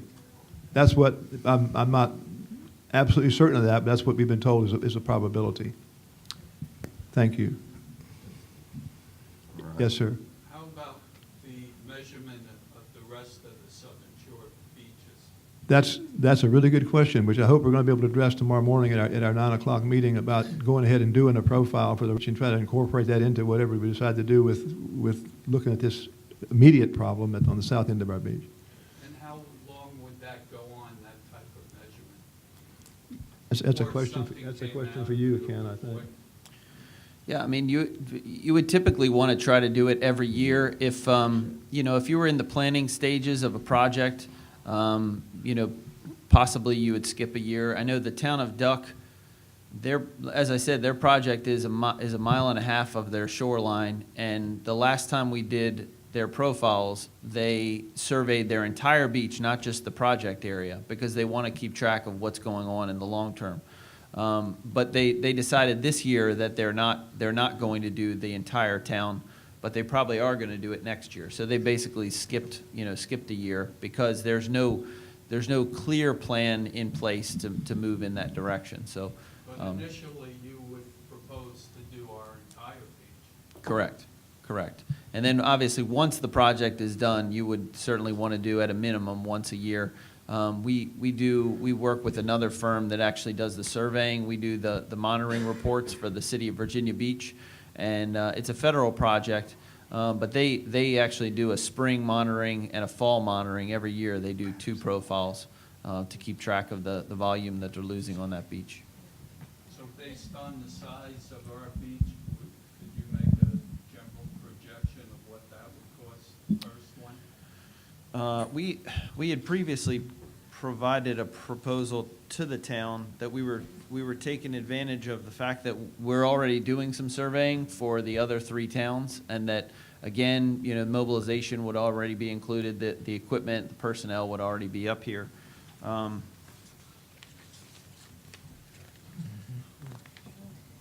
It's 35,000. Yeah, it was a little under $34,000 to do all the surveys, the 1,000-foot spaced along the shoreline, and then to use that previous data that had been collected to determine some long-term volume change rates. Thank you. Thank you, Rod. Mr. Mayor, just Yes, wanted sir. to clarify one thing too on the figures that are bouncing. There will be presumably some legal cost involved in the planning as well. Yes, understood.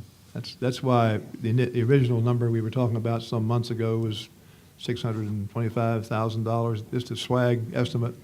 And I added some dollars to that for what I could foresee as legal expenses and some other engineering costs. And it turns out I wasn't too far off, at $675. But that was once again 3 months ago, I guess, and it wasn't. We didn't expect it to happen for that dollar amount, but it gave us a number to start working with and looking at.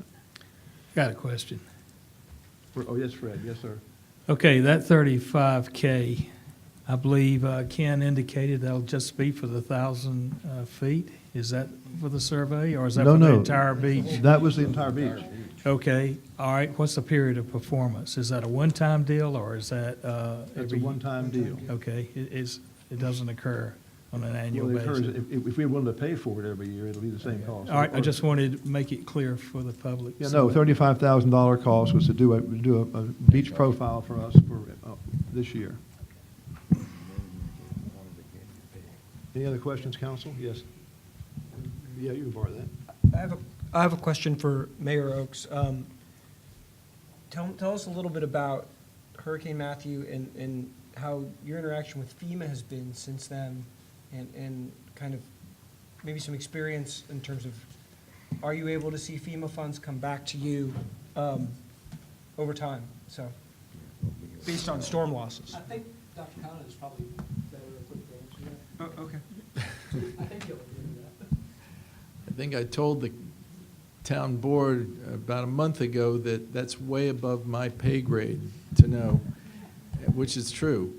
I don't think anybody knows for sure what FEMA's decision is going to be on it. As I presented to the town board about a month ago,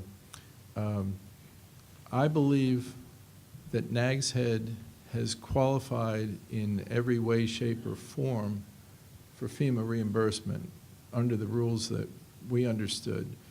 And that was that's always a big selling point for any of these projects, that FEMA will come in, number one, if it's a declared disaster, you have to have that.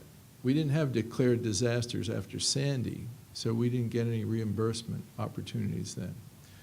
So yes, you have a presidential declared disaster, FEMA comes in.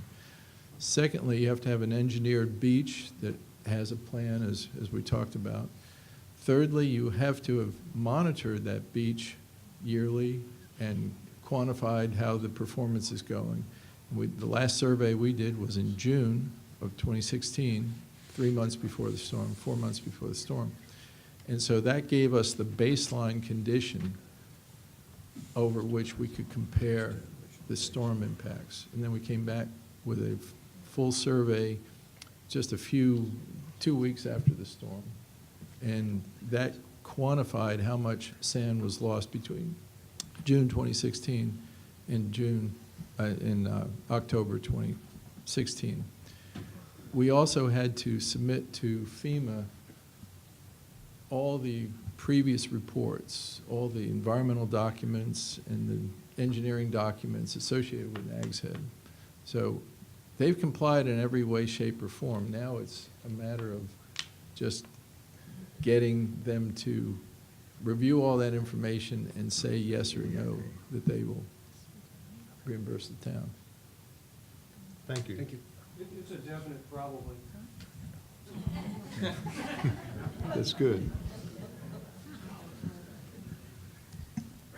There is one closing comment. There's been some questions asked about, why didn't you anticipate this or why didn't you anticipate that, having to do with our oceanfront primarily. But as you remember from Dr. Corbett's presentation to us, you've seen ebbs and flows of our beaches almost every 3 to 5 years, and it comes back, it goes out, it comes back. So we don't have a history here of significant beach loss or significant beach accretion. We have a little bit of each. We had two hot spots when I first came on the job as mayor, and one of those was up near Periwinkle at the east end of very east end of Hickory. But over time, that's kind of repaired itself. Another hot spot was an area down, not as bad, but down in the Pelican Watch area. Pelican Watch had a problem with primarily with just the amount of beach they had there, but they had a pretty good substantial dune line of about probably 65 or 70 feet of dune behind the houses. And all this took place, the loss of that took place since last February. We didn't have that problem with almost no dune left in January of this past year. So I think we've done a reasonably good job of knowing what we had out there, and we haven't had issues that we felt required us to set aside $5 million for a beach nourishment project right now, or any time in the past, because our beaches were relatively stable, very stable, I'd say, compared to many of them. Just want to make sure you're aware of that we are tuned in, we are watching the beach, we had programs in place to do replantings of our dunes, very aggressive programs, helped by the county. we don't catch everything, but we are, I think our staff is been very competent in keeping up with most of the things we have to watch out for. If there are no further comments, since I missed Ben Gallup, and I apologize to him for that, but if there are no further comments, I entertain a motion, council, to adjourn. So moved. All in favor? Aye. Meeting's adjourned. Thank you. Yes, sir. I'd like to thank you. Thank you. Thank you. Thank you. Appreciate you coming out tonight, folks.